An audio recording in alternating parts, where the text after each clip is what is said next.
Dear faculty member, colleagues and students, Assalamu alaikum and very good evening. I welcome all of you to our today's webinar on endoscopy for surgeons. This is a very, very important topics because আগে ছিল না but এখন অনেক সার্জনই নিজের হাতে এন্ডোস্কোপিটা করে থাকেন বোধ আবার যে endoscopy and the colonoscopy and these are very important topics for the exam as well. Endoscopy has become an integral part of the modern surgical practice. It is no longer confined to only a diagnosis. Today, a plays a vital role in various therapeutic intervention, emergency management, like minimal invasive procedures, and perhaps definitely a multidisciplinary patient's care. For surgeons, endoscopy is not merely a technical skill, it is an extension of the clinical judgment, decision making, and the patient safety. Proper training, understanding of the endoscopy can significantly improve the diagnostic accuracy and reduce the unnecessary surgery and enhance the patient's outcome. Today's session aims to focus on the practical aspect of the endoscopy relevant to surgical practice, including indications, techniques, interpretations, safety issues, and common challenges faced in daily clinical work in endoscopy practice. We hope this webinar will be an interactive one, and I would request every resident to feel free asking any questions to any faculty member. Thank you for joining us today. Let's begin the session. You'll enjoy the session and have a very wonderful time with us. Dear students, it's your platform. Please enroll your name for the upcoming presentation via this email and the WhatsApp number. No harm to say I don't know, কারণ অনেক কিছু everyday is changing. So আজকে আমরা faculty থেকে অনেক কিছু শিখবো বা তোমাদের থেকে অনেক কিছু জানতে পারবো। Just feel free to ask any question. আমাদের কোনো ডিসক্লোজার নেই, কারণ যেগুলো ইনফরমেশন ইউজুয়ালি আমরা জার্নাল, গাইডলাইন, সেমিনার্স, পার্টিকুলারলি এন্ডোস্কোপিগুলো সাজেস্ট গাইডলাইন্স আমরা মেইনলি ফলো করে থাকি। So today's topic is the endoscopy for the surgeons, and our first discussion chronology. First, there will be a poll for the residents and the trainees, followed by a faculty presentation, question answer session, and the brief summary and the take-home message of the day.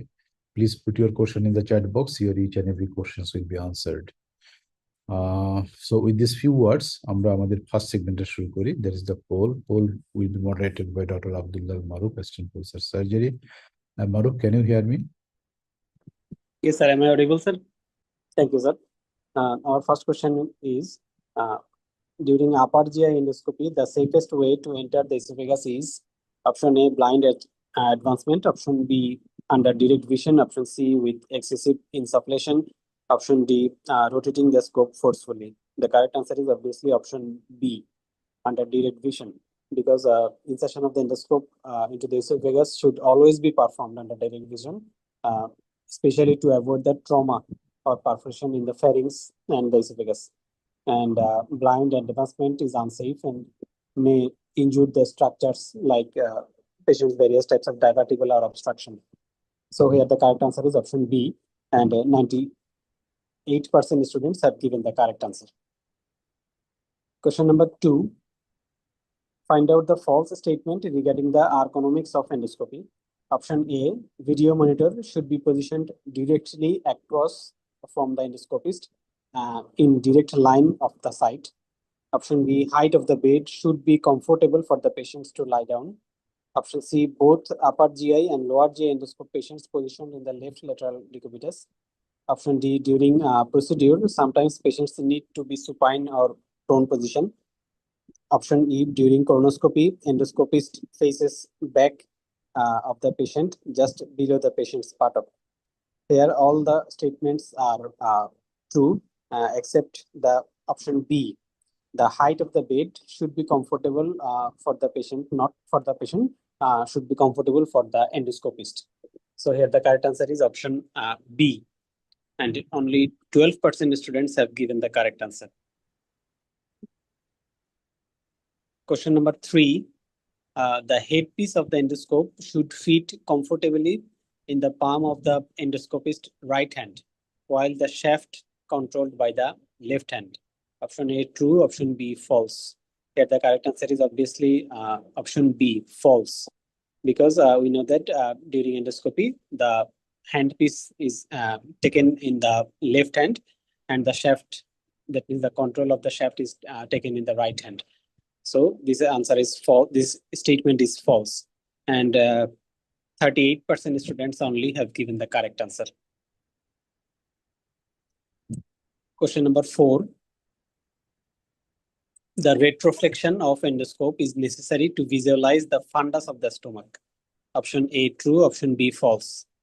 Here the correct answer is option A, true. Because retroflexion is needed to see the fundus, the cardia, and also the gastroesophageal junctions. Because these positions are not possible to inspect in forward view alone. So here the correct answer is option A, and 98% students have given the correct answer. Question number 5.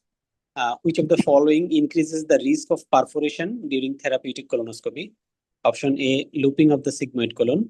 Option B, use of carbon dioxide insufflation. Option C, resection of sessile polyp more than 2 centimeter. Option D, retroflexion of the cecum. Here the correct answer is obviously option C, resection of the sessile polyp more than 2 centimeter, because these large sessile polyps with extensive mucosal and submucosal resection may be needed. And in these cases, there is chance of injury by deep thermal injury, or delayed perforation can occur, and immediate perforation can also occur. And this loop. So this is the correct answer is option C, and 67% students have given the correct answer. Question number 6. During colonoscopy, which anatomical landmark indicates that the cecum has been reached? Option A, bow and arrow sign by ileocecal valve and the appendiceal orifice. Option B, crossing hepatic flexure by shadow of the liver. Option C, triangular fold of Haustrations. Option D, diameter of the lumen. The correct answer is obviously option A, the bow and arrow sign, which formed by the appendiceal orifice and the ileocecal valve, and it confirms the position of the cecum. So here the correct answer is option A, and 76% students have given the correct answer. Question number 7. Find out the false statement regarding disinfection of endoscope. Option A, manufacturer's instructions should be read carefully to avoid the damage to the scope during sterilization. Option B, sterilization done with glutaraldehyde solution. Option C, foreign matters like mucus, blood, or enteric content should be mechanically cleaned before disinfection. Option D, ETO sterilization is also an option but requires overnight correction. Here the correct answer is option B, that is sterilization done with glutaraldehyde solution. This is the false statement, because we know that glutaraldehyde provides high level of disinfection, but it is not a true sterilization. Flexible endoscope are generally disinfected, but not sterilized, because they are heat sensitive. And mechanical cleaning before disinfection is also essential. And ETO sterilization is possible, but it is time consuming. So here the correct answer is option B.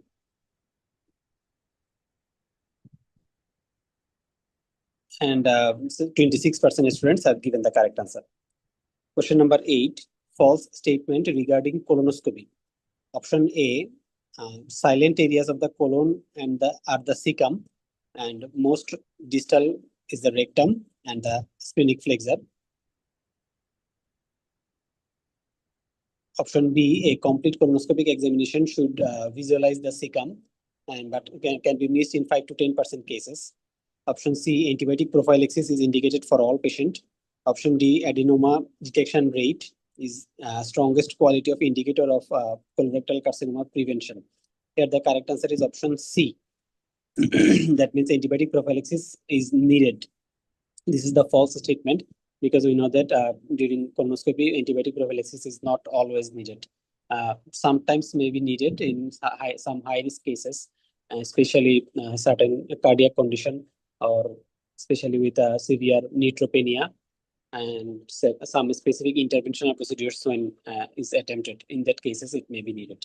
But otherwise, antibiotic prophylaxis is not needed. So here the correct answer is option C, and 64% students have given the correct answer. Question number 9. Which of the following feature strongly suggests a malignant colonic polyp during colonoscopy? Option A, pedunculated with large head. Option B, non-lifting sign after submucosal injection. Option C, smooth surface with regular pit pattern. Option D, thick stalk. Here the correct answer is obviously option B, non-lifting sign after submucosal injection. And 57% of students have given the correct answer. Question number 10, diagnostic indication of endoluminal ultrasound. Option A, celiac plexus block. Option B, transgastric drainage of the pancreatic pseudocyst. Option C, biopsy of the lymph node or submucosal lesions from upper GI and pancreatic biliary origin. Option D, and EUS guided ablation of the NAT pancreas. All are the indications, but diagnostic indication is only one, the option C, biopsy of the lymph node or submucosal lesions from upper GI endoscopy or pancreatic biliary lesions. So here the correct answer is option C, and 60% of students have given the correct answer. Others are the indications, but these are the therapeutic indications. Question number 11, which fluoroscopic findings suggest successful CVD stone clearance after ERCP? Option A, persistent filling defect. Option B, narrow distal CVD only. Option C, free flow of contrast without filling defect. Option D, non-opacification of the bile. Here the correct answer is obviously option C, free flow of contrast without the filling defect. Because this successful stone clearance confirmed by this contrast free flow into the duodenum, and also by the no filling defect remains in the bile duct. So here the correct answer is option C, and 90% of students have given the correct answer. Last question, the hooking the fold technique during colonoscopy mainly helps in option A, hemostasis. Option B, reducing the loop formation. Option C, tattooing lesion. Option D, polypectomy. Here the correct answer is option B, reducing the loop formation. Because hooking of the mucosal fold with the scope, it helps to straighten the colon and also to shorten the instrument. So it reduces the loop formation of the scope. So the correct answer is option B, and 55% of students have given the correct answer. So that's all from my side. Yeah, thank you, Dr. Maruf, for nicely moderating the poll and designing the question. অনেক স্পেকট্রামই cover হয়েছে। স্টুডেন্টদের কিছু basic পার্টে একটু মানে confusion আছে মনে হয়, যেগুলো হয়তো সাবসিকুয়েন্ট আমাদের আজ ফ্যাকাল্টি প্রেজেন্টেশনে ক্লিয়ার হয়ে যাবে। তবুও আজকে পোল নিয়ে একটু ফ্যাকাল্টি যারা আছেন মধ্যে কমেন্ট নেই। Professor Majid sir, can you hear me sir?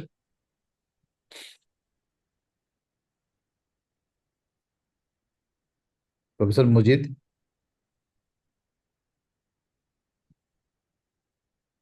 Sir তো জয়েন করেছিলেন দেখলাম। জি স্যার, ছিলেন তো স্যার। প্রফেসর মারগুফ স্যার আছেন? কতগুলি প্রশ্ন একটু লম্বা হয়ে গেছে, লম্বা হয়েছে স্যার, একটু কমপ্লেক্স হয়ে গেছে, কিন্তু সবগুলি অ্যাসপেক্টই কভার করছে। জি ভালোই করছে, ছেলেদের অ্যান্সার রেসপন্স ভালো, কিন্তু এই 100 জনের উপরে আছে, তাদের মধ্যে কয়জন অ্যান্সার করছে, পার্টিসিপেট করছে কয়জন? স্যার পার্টিসিপেট কম, আজ 42, মানে তখন 100 জয়েন করেনি, তখন ছিল अराउंड 90 মতো, মানে লেস দেন 50%। আজকে পার্টিসিপেন্টটা খুব কম ছিল অনেক, মানে এন্ডোস্কোপিতে তো আরো পার্টিসিপেন্ট আশা করছিলাম যে বেশি হবে। একটু পরে জয়েন করছে স্যার, এই জন্য মনে হয় মেবি হয়ে গেছে স্যার। মেবি এখন তো 120 এর কাছাকাছি স্যার। ওকে, হয়তো মানে যে কনফিউশন গুলো আছে মনে হয় failure to sit for examination is fail। Sir না, এটা তো ইউনিভার্সিটির ইয়েতে লেখা আছে, জি, you fail to sit for examination, you are failed। You are failed, exactly sir. ওরা হলো সেলফ করছে, অ্যাসেসমেন্ট করছে যে ভাই আমি এটা পারবো না। এনিওয়ে, হ্যাঁ কভার হয়েছে সবটা, অনেকটাই, অনেক কিছু ভালো আছে। Thank you sir. Thank you Maruf, thank you. Thank you. Rohit ভাই, এনি কমেন্ট? না, কোশ্চেন ভালোই ছিল, এবং ছেলেরা তো মোটামুটি দেখলাম যারা অ্যান্সার করছে মোটামুটি তারা, আমি I should say they are knowledgeable, মোটামুটি খোঁজ খবর রাখে আর কি। আনসার মোটামুটি কিছু কিছু আনসার তো প্রিপেয়ার ছিল, কিছু কিছু যেমন ওদের জন্য হয়তো একটু কনফিউশন ছিল, হয়তো ইন্টারেস্ট থাকলে ডেফিনেটলি এগুলো আস্তে আস্তে ওভারকাম করতে পারে। ভালো ছিল। জি জি থ্যাংক ইউ ফর দ্য মানে মডারেটর। যত পার্সেন্ট পাস করে তত পার্সেন্টই পারছে এখানে। ওই 33%, 40%-এর মধ্যে থাকে, জি এটাকে উঠানো যাচ্ছে না। আর যারা পার্টিসিপেট করে তাদের রিকোয়েস্ট করবো যে তারা যেন পার্টিসিপেট করে নেক্সট টাইম। ভুল হোক, অসুবিধা কি আছে? ভুল দেখুন হোক। তার লেভেলটা আনসার তো স্যার অ্যানোনিমাস, কে পার্টিসিপেট করতেছে বোঝা যাচ্ছে না তো স্যার। না সেইটা আর কি, নিজের জি স্যার, অ্যাসেসমেন্ট হয়ে তারপরেও যেত, তো পার্টিসিপেট করলে নিজের করাই অ্যাসেসমেন্ট ঠিক হয়ে আছে। যেত। কিন্তু এই সুযোগ পাবে না তো, এই ধরনের একটা সুযোগ নিজের অ্যাসেসমেন্ট করার সুযোগ পাবে কম। Okay thank you moderator, thank you. Sir অনেক সময় পার্টিসিপেট করার পরে স্যার মানে অ্যান্সার সাবমিট করার আগে টাইম শেষ হয়ে গেলে তখন স্যার অ্যান্সারটা তো আর সাবমিট হয় না স্যার, এই জন্য অনেক সময় পার্টিসিপেন্ট কম দেখা যায় স্যার। তাহলে তোমরা রিকোয়েস্ট করবা, টাইম চাবা, তোমরা তো কেউ টাইম চাও নাই পড়ানোর জন্য। তোমরা আমি- রিকোয়েস্ট করতে যে কমপ্লিট করতে পারিনি, আমার 2 মিনিট সময় দেন। স্যার চাওয়া ছাড়াই তো স্যার 2 মিনিট বাড়াই দিছে স্যার। সেই আর কি। শেষের দিকে 10 সেকেন্ড আগে একটা মানে টাইমিং চালু করলে ভালো হয়, 10, হ্যাঁ, 9, 8, 15 তাহলে স্যার 15 সেকেন্ড আগে কিন্তু বলছি যে 15 সেকেন্ডস লেফট। ওকে, নেক্সট টাইম ইনশাল্লাহ। জি স্যার। ঠিক আছে, ওকে। আমরা আজকে নেক্সট সেগমেন্টে আগে ফ্যাকাল্টি প্রেজেন্টেশন। আমার মনে হয় যে ফ্যাকাল্টি হচ্ছে doctor Ahsanul Abidin, assistant professor surgery. Ahsan, can you hear me? Sir জি স্যার Okay. শোনা যাচ্ছে sir. I'm stopping my sharing. মানে you can share your screen. আমাকে কোহেস্ট করছেন স্যার? হ্যাঁ, তোমাকে পোস্ট করেছি। আই থিঙ্ক এটা খুবই ইন্টারাক্টিভ সেশন হবে এবং স্টুডেন্টদেরকে রিকোয়েস্ট করবো যে during presentation you can interact with the doctor Asan. Asan, you please share your screen and start please. Sir কিন্তু স্যার শেয়ার হচ্ছে না কেন জানি। আমি আবার দেখি। মেক কো হোস্ট তোমার এটা, হ্যাঁ ইয়েস, এখন দেখো। ইয়েস, হ্যাঁ এখন আসছে স্যার। Okay, sure, please.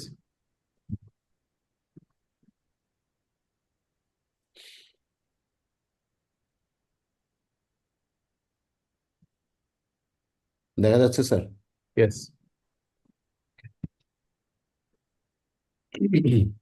এটা কি তোমার প্রথম স্লাইড না?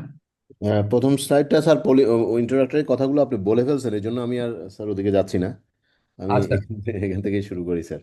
ওকে okay okay, thank you, sure. Thank you, sir, for giving me the opportunity to discuss on endoscopy for surgeon. Dear students, এখানে আমার প্রেজেন্টেশনটা অ্যাকচুয়ালি এন্ডোস্কোপির খুব বেসিক জিনিসগুলো নিয়ে। আমরা ট্রেনিং পিরিয়ডে কিছু কিছু মেডিকেল কলেজে আমরা এন্ডোস্কোপির কিছু ট্রেনিং এক্সপোজার থাকে, কিন্তু অনেক মেডিকেল কলেজে হয়তো বা নেই। তো এই প্রেজেন্টেশনটা আমি তাদেরকেই টার্গেট করে করেছি যারা মানে মেডিকেল কলেজে এন্ডোস্কোপি ট্রেনিংটা করতে পারছে না, তাদের যেন কিছু বেসিক আইডিয়া হয়। এরপরে আমরা some glimpses of therapeutic endoscopy and কোলোনোস্কোপির কিছু থেরাপিউটিক পারপাসগুলোর উপর একটু হাইলাইট করব, নট ইন ডিটেইলস। তো আমরা প্রথমে শুরু করি যে আমরা একটা কোলোনোস্কোপি এবং আপার জিআই এন্ডোস্কোপি এই দুইটা প্রসিডিউর কিন্তু should be done by the surgeon.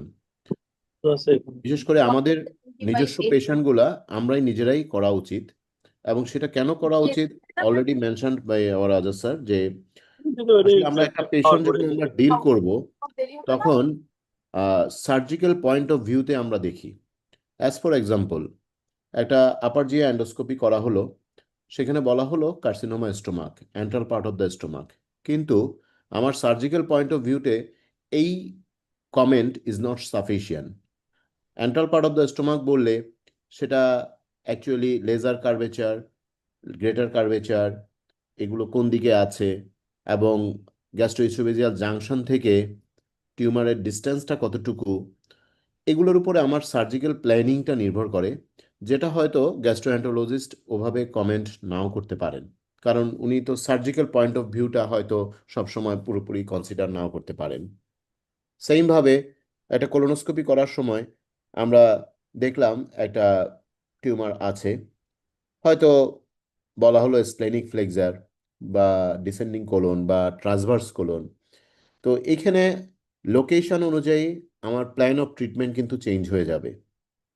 Transverse কোলনে হলে আমরা এক্সটেন্ডেড রাইট হেমিকোলেক্টমি চিন্তা করতে পারি, স্প্লেনিক ফ্লেক্সর বা ডিসেন্ডিং কোলন হলে আমরা লেফট হেমিকোলেক্টমি চিন্তা করতে পারি, তাহলে আমাদের exact localisation of the tumour কিন্তু আমাদের জন্য ইম্পর্টেন্ট। তো আমি অ্যাজ এ সার্জন আমি যখন কোলোনোস্কোপি করব, আমি ওগুলোর উপরই কিন্তু এমফেসাইজটা বেশি করব। এ কারণে আমাদের সব সার্জনেরই এন্ডোস্কোপি এবং কোলোনোস্কোপির exposure is mandatory in the training period as well as in professional life. তো প্রথমে আমরা যদি চিন্তা করি একটা কোলোনোস্কোপি ইন্ডিকেশন এবং কন্ট্রা ইন্ডিকেশনগুলো আমরা মোটামুটি সবাই কম বেশি জানি, যে কোনো পেশেন্ট পার রেক্টাল ব্লিডিং নিয়ে আসলো, alteration of Baul habit, recurrent abdominal pain, কিছু কিছু ক্ষেত্রে আনএক্সপ্লেইনড এনিমিয়া, বিশেষ করে রাইট কোলোনিক কোনো ম্যালিগনেন্সিতে আনএক্সপ্লেইনড এনিমিয়া থাকে, সেটার জন্য আমার কোলোনোস্কোপি লাগে। ইন্ট্রাঅ্যাবডোমিনাল লাম্প হলে অবশ্যই করব। উইকনেস, ওয়েট লস, ক্যান্সার স্ক্রিনিংয়ে এটা একটা টুল, এবং ইনফ্লেমেটরি বাউল ডিজিজ।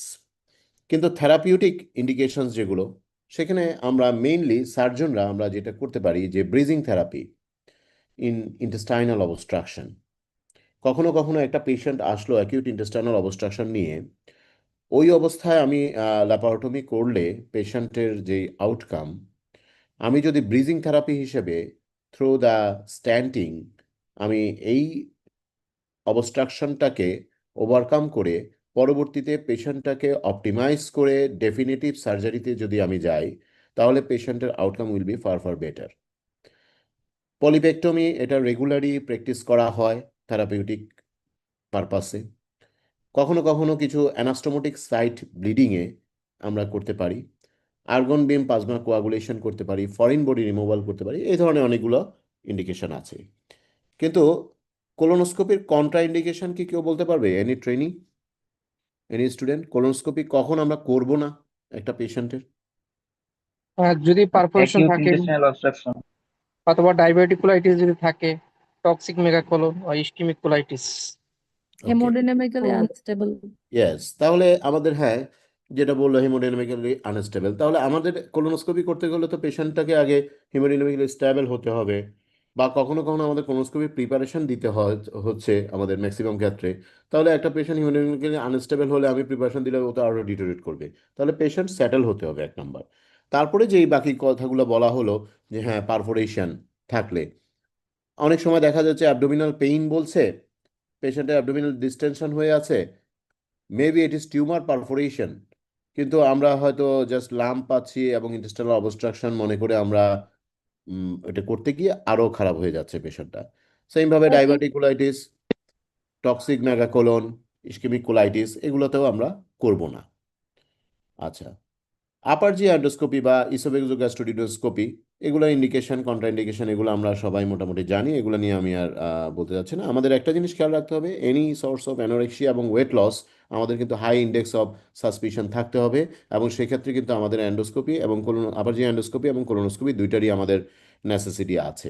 আরেকটা বিষয় হচ্ছে যে কোনো কোলিলিথিয়াসিসের পেশেন্ট এই যদি মোর দেন 40 ইয়ার্স হয়, সেক্ষেত্রে পলিলিথিয়াসিসের অনেক সময় একটু ভেগ প্রেজেন্টেশন থাকে, আবার অ্যাবডোমিনাল ডিসকমফোর্ট বা ডিসপেপসিয়া নিয়ে প্রেজেন্ট করে, হুইচ মে মিমিক উইথ, আমরা হয়তো আলট্রাসোনোগ্রাফিতে একটা ইনসিডেন্টাল ফাইন্ডিং হিসেবে গলস্টোন পেলাম, কিন্তু পেশেন্টের হয়তো বা গ্যাস্ট্রিক কোনো প্যাথোলজি আছে, স্টোমাক কোনো প্যাথোলজি আছে, যেটা আমরা শুধুমাত্র যদি রিপোর্টের উপর ডিপেন্ড করে আমরা পেশেন্টকে অপারেশন করে দিলাম, দেখা গেলো যে উই মে মিস সামথিং।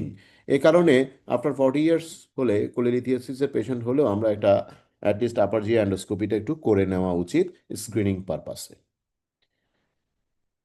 এটা আমরা সবাই মোটামুটি যারা দেখেছেন অ্যান্ডোস্কোপি স্যুটে গিয়েছেন, এটার সাথে সবাই ওরিয়েন্টেড আছেন। আমরা এটা অ্যান্ডোস্কোপি, এটা একটা কার্ড, এখানের মধ্যে আমাদের অল দ্য মেশিনারিজ আছে। আমরা এখন ডিটেলস একটু একটু করে আসি।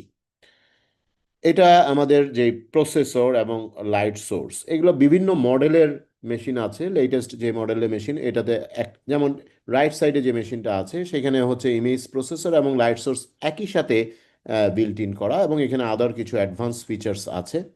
আর এটা প্রিভিয়াস যে মডেলগুলা কোনোগুলোতে দেখা যায় যে ইমেজ প্রসেসর এবং লাইট সোর্স ডিফারেন্ট দুইটা মেশিনারিজ আছে। এখানে আমাদের কয়েকটা জিনিস খেয়াল করতে হবে। এখানে আমাদের একটা এয়ার এবং ওয়াটার টিউবিং একটা কানেকশন আছে, তারপর হচ্ছে একটা সাকশন অ্যাপারেটাসের কানেকশন আছে, আর আমাদের যে অ্যান্ডোস্কোপটা লাগানোর কানেকশন আছে, এবং ইমেজ প্রসেসর আলাদা কানেকশন আছে। এটা আমরা যদি অ্যান্ডোস্কোপি ইকুইপমেন্টের মধ্যে দেখি, প্রথমে যে আমাদের স্কোপ যেটা, সেখানের মধ্যে কিছু পার্ট আছে। যেমন আমরা কানেক্টর, এই আমরা যেখানে অ্যারো মার্ক দিলাম, এই কানেক্টরটাই আমরা কিন্তু ইমেজ প্রসেসরের সাথে কানেক্ট করব।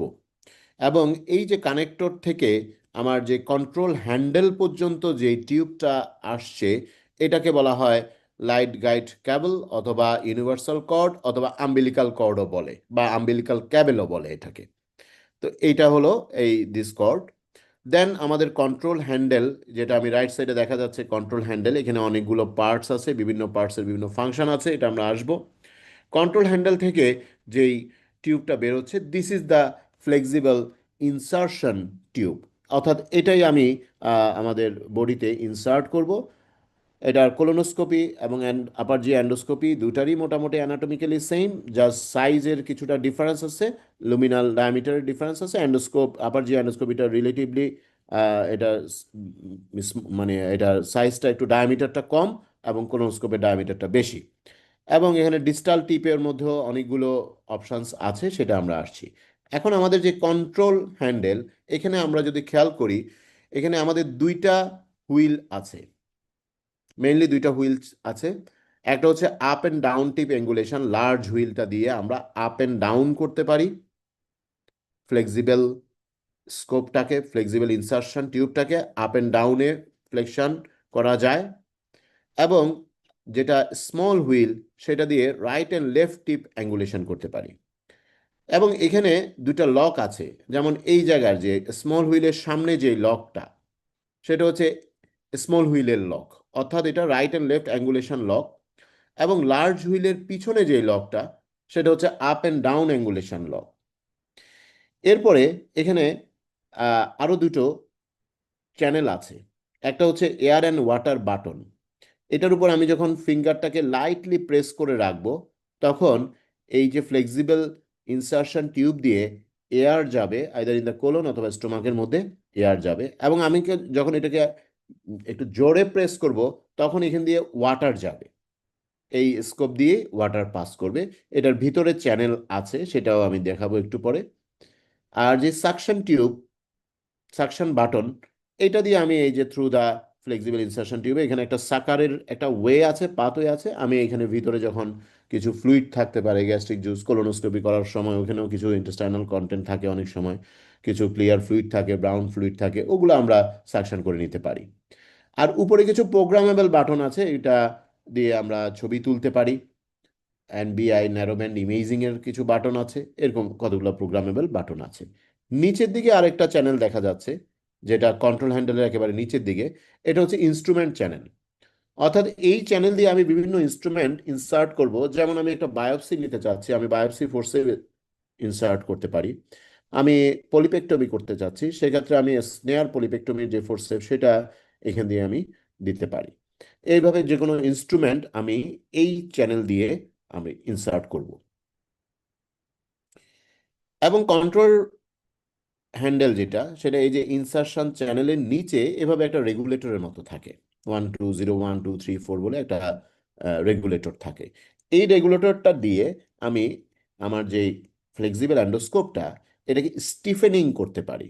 যেমন জিরোতে থাকলে এটা একদম ফ্লেক্সিবল, এটা খুবই ন্যাচারাল। কখনো কখনো আমাদের একটু স্টিফ হতে হয়, টিউবটাকে একটু স্টিফ করতে হয় ফর দ্য ইজি প্যাসেজ। একদম ফ্লেক্সিবল থাকলে অনেক সময় এটা রোটেশন হয়ে যায়, কিঙ্কিং হয়ে যায়, সেক্ষেত্রে আমরা মানে লুপ ফর্মেশন করে ফেলে। তো কখনো কখনো আমাদেরকে এটাকে একটু স্টিফেনিং করতে হয়, সেইটা স্টিফেনিং বিভিন্ন পয়েন্ট আছে, 1 2 3 এভাবে করে আমরা স্টিফেনিংটা করতে পারি। এখন আমি এই যে হ্যান্ডলিং অফ দ্য অ্যান্ডোস্কোপ, এখানে আমরা দেখছি যে বিভিন্ন হুইলের ফাংশনগুলা দেখা যাচ্ছে। যেমন এখানে যে আপ অ্যান্ড ডাউন করা হচ্ছে স্কোপটা, তারপরে রাইট অ্যান্ড লেফট করা হচ্ছে স্কোপটা, এবং ইনসার্শন চ্যানেল দিয়ে আমরা একটা বায়োপসি ফোর্সে ইনসার্ট করা হচ্ছে। ইন্টারনাল অ্যানাটমি যদি আমি দেখি, যে এতক্ষণ আমি যে কথাগুলো বললাম, এই যে ডিস্টাল টিপটার মধ্যে অনেকগুলো পয়েন্টস দেখা যাচ্ছে। এখানে লেন্স আছে, আমি পরের ছবিটাতে যদি দেখি, এটা রিয়েল যেই ছবিটা, ডিজিটাল টিপের মধ্যে এখানে ইলুমিনেশন লেন্স থাকে যেটা লাইট সোর্স, অবজেক্টিভ লেন্স থাকে যেটা ক্যামেরা, এছাড়া ওয়ার্কিং চ্যানেল থাকে যেখান দিয়ে আমি বিভিন্ন ইনস্ট্রুমেন্ট ইনসার্টশন পোর্ট দিয়ে যেসব ইনস্ট্রুমেন্ট ইনসার্ট করেছি সেগুলো এখান দিয়ে বের হবে। এছাড়া ওয়াটার জেট থাকে, এয়ার অ্যান্ড ওয়াটার নজল থাকে। তো এইভাবে বিভিন্ন পাথওয়ে থাকে। এবং এই সাইডে যেটা দেখা যাচ্ছে সেটা হচ্ছে লেটারাল ভিউ অ্যান্ডোস্কোপ। এটা হচ্ছে ফ্রন্ট ভিউ অ্যান্ডোস্কোপ, এটা হচ্ছে লেটারাল ভিউ অ্যান্ডোস্কোপ। যখন ইআরসিপি করা হয় তখন আসলে মেজর ডিউডেনাল পেপিলাকে আমরা দেখতে হবে খুব ভালোভাবে, এবং ওখান দিয়ে ক্যানুলেশনটা করতে হবে। সেক্ষেত্রে ফ্রন্ট টিপ অ্যান্ডোস্কোপ দিয়ে এটা করাটা ভেরি ডিফিকাল্ট। তখন এই লেটারাল ভিউ অ্যান্ডোস্কোপের হেল্পটা আমরা নেই, এবং এই লেটারাল ভিউ অ্যান্ডোস্কোপের যে ক্যামেরাটা ওভাবে সাইড ভিউইং থাকে, এতে করে আমরা easy visualization of the major duodenal papilla এবং এখান দিয়ে ক্যানুলেশনটাও ইজি হয়। এখানে যে আমাদের যেই ফ্রন্ট টিপের সাথে যে কানেক্টরগুলো থাকে, বিভিন্ন চ্যানেলগুলো থাকে, এই যে এখানে দেখা যাচ্ছে, যেমন এই যে রেড কালার যেটা, এটা হচ্ছে সাকশন কানেকশন থাকবে, এটা দিয়ে আমরা সাকার হিসেবে কাজ করবে। এছাড়া এখানে ব্লু এবং গ্রিন যেটা আছে, গ্রিনটা হচ্ছে এয়ার পাম্প, এখান থেকে বাতাস যাবে, আর ব্লুটা হচ্ছে ওয়াটার যাবে, ওয়াটার জেট যাবে। এগুলো বিভিন্ন আমার মানে ফ্লেক্সিবল ইনসার্শন টিউবের শ্যাফট বা বডির মধ্যে ভিতরে অনেকগুলো চ্যানেল দিয়ে এই কাজগুলো আমরা করছি। এগুলো হচ্ছে অ্যান্ডোস্কোপিক যে অ্যাক্সেসরিজগুলো, যেটা আমি একটু আগে বললাম, যে আমার স্নেয়ার যেটা থাকে with control handle, biopsy forceps with control handle, এবং কখনো কখনো সাইটোলজি, ব্রাশ সাইটোলজি নেওয়া হয়, এটা আউটার শীট সহ একটা ব্রাশ সাইটোলজি ব্রাশ যেটা, সেটা। এগুলো সবই ইনসার্শন পোর্ট দিয়ে আমরা ইন্ট্রোডিউস করতে পারবো। এখানে একটা জিনিস, যে যখন অ্যান্ডোস্কোপটা ঢুকানো হচ্ছে কোলনের মধ্যে, এখানে আমরা 12 o'clock, 3 o'clock, 6 o'clock, 9 o'clock এরকম পজিশনটা যদি আমি চিন্তা করি, আমার যে সাকশন পোর্টটা ইউজুয়ালি 5 o'clock পজিশনের দিকে থাকে, এবং ওয়ার্কিং চ্যানেলটাও।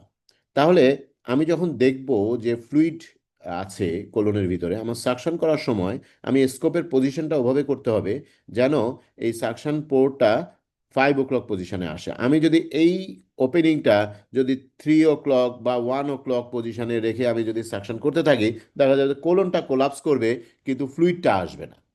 তো সেভাবে আমাদের পজিশন করে আগাতে হয়।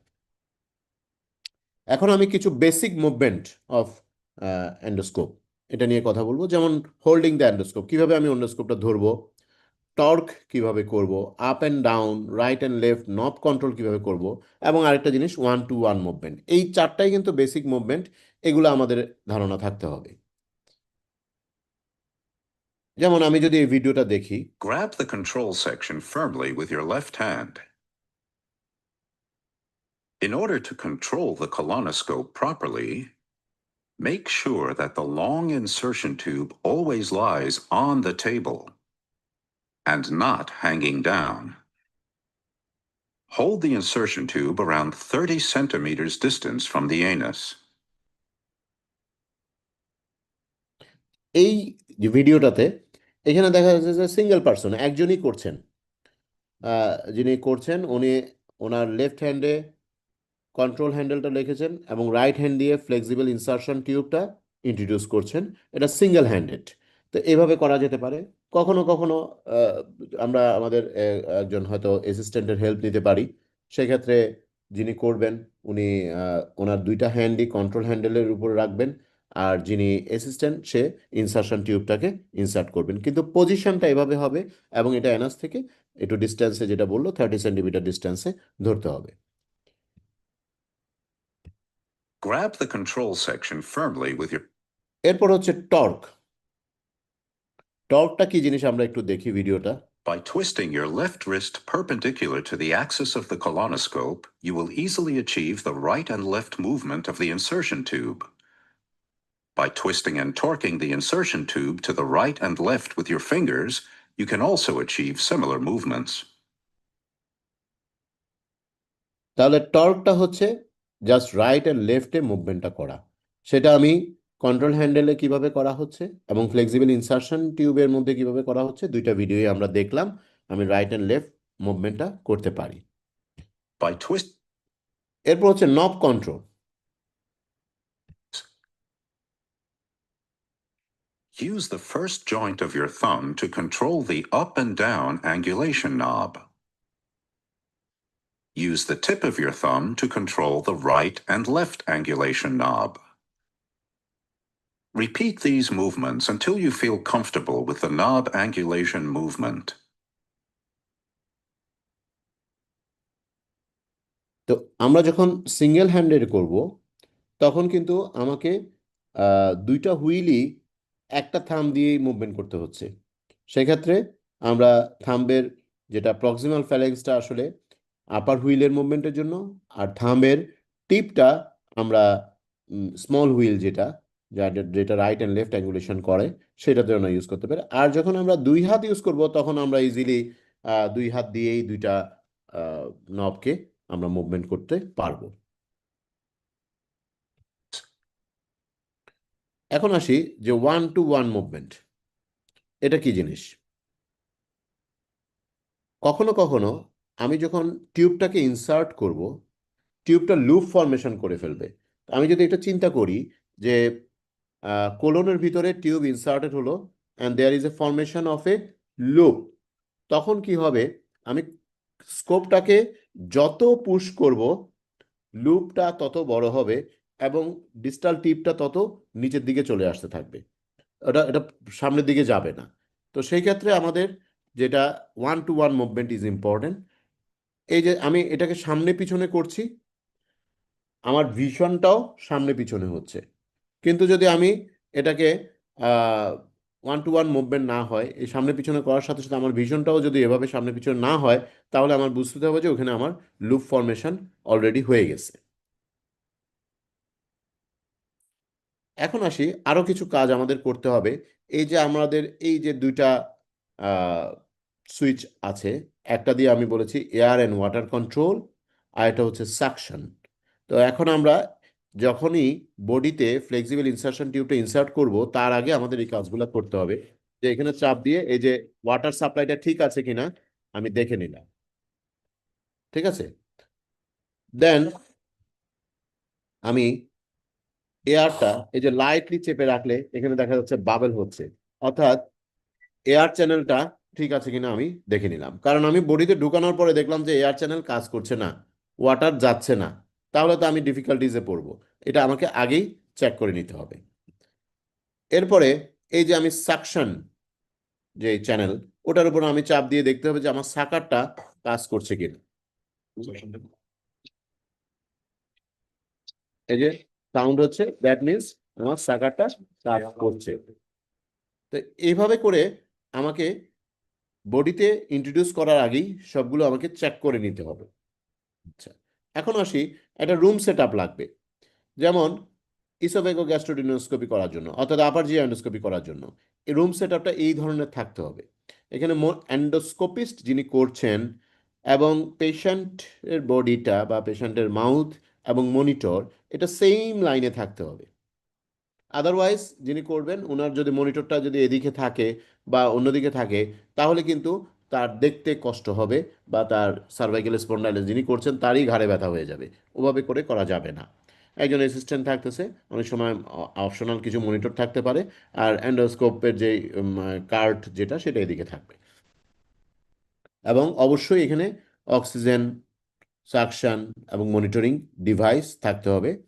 এবং রুমের মধ্যে অবশ্যই অবশ্যই একটা প্রিপারেটরি এবং রিকভারি বে থাকতে হবে। অর্থাৎ একটা পেশেন্টের যখন এন্ডোস্কোপি করবো একটা প্রিপারেটরি বে থাকবে এবং এন্ডোস্কোপি করে বের হবে, বের হওয়ার পর একটা রিকভারি বেতে পেশেন্ট থাকবে, পেশেন্ট সাথে সাথে চলে যাবে না।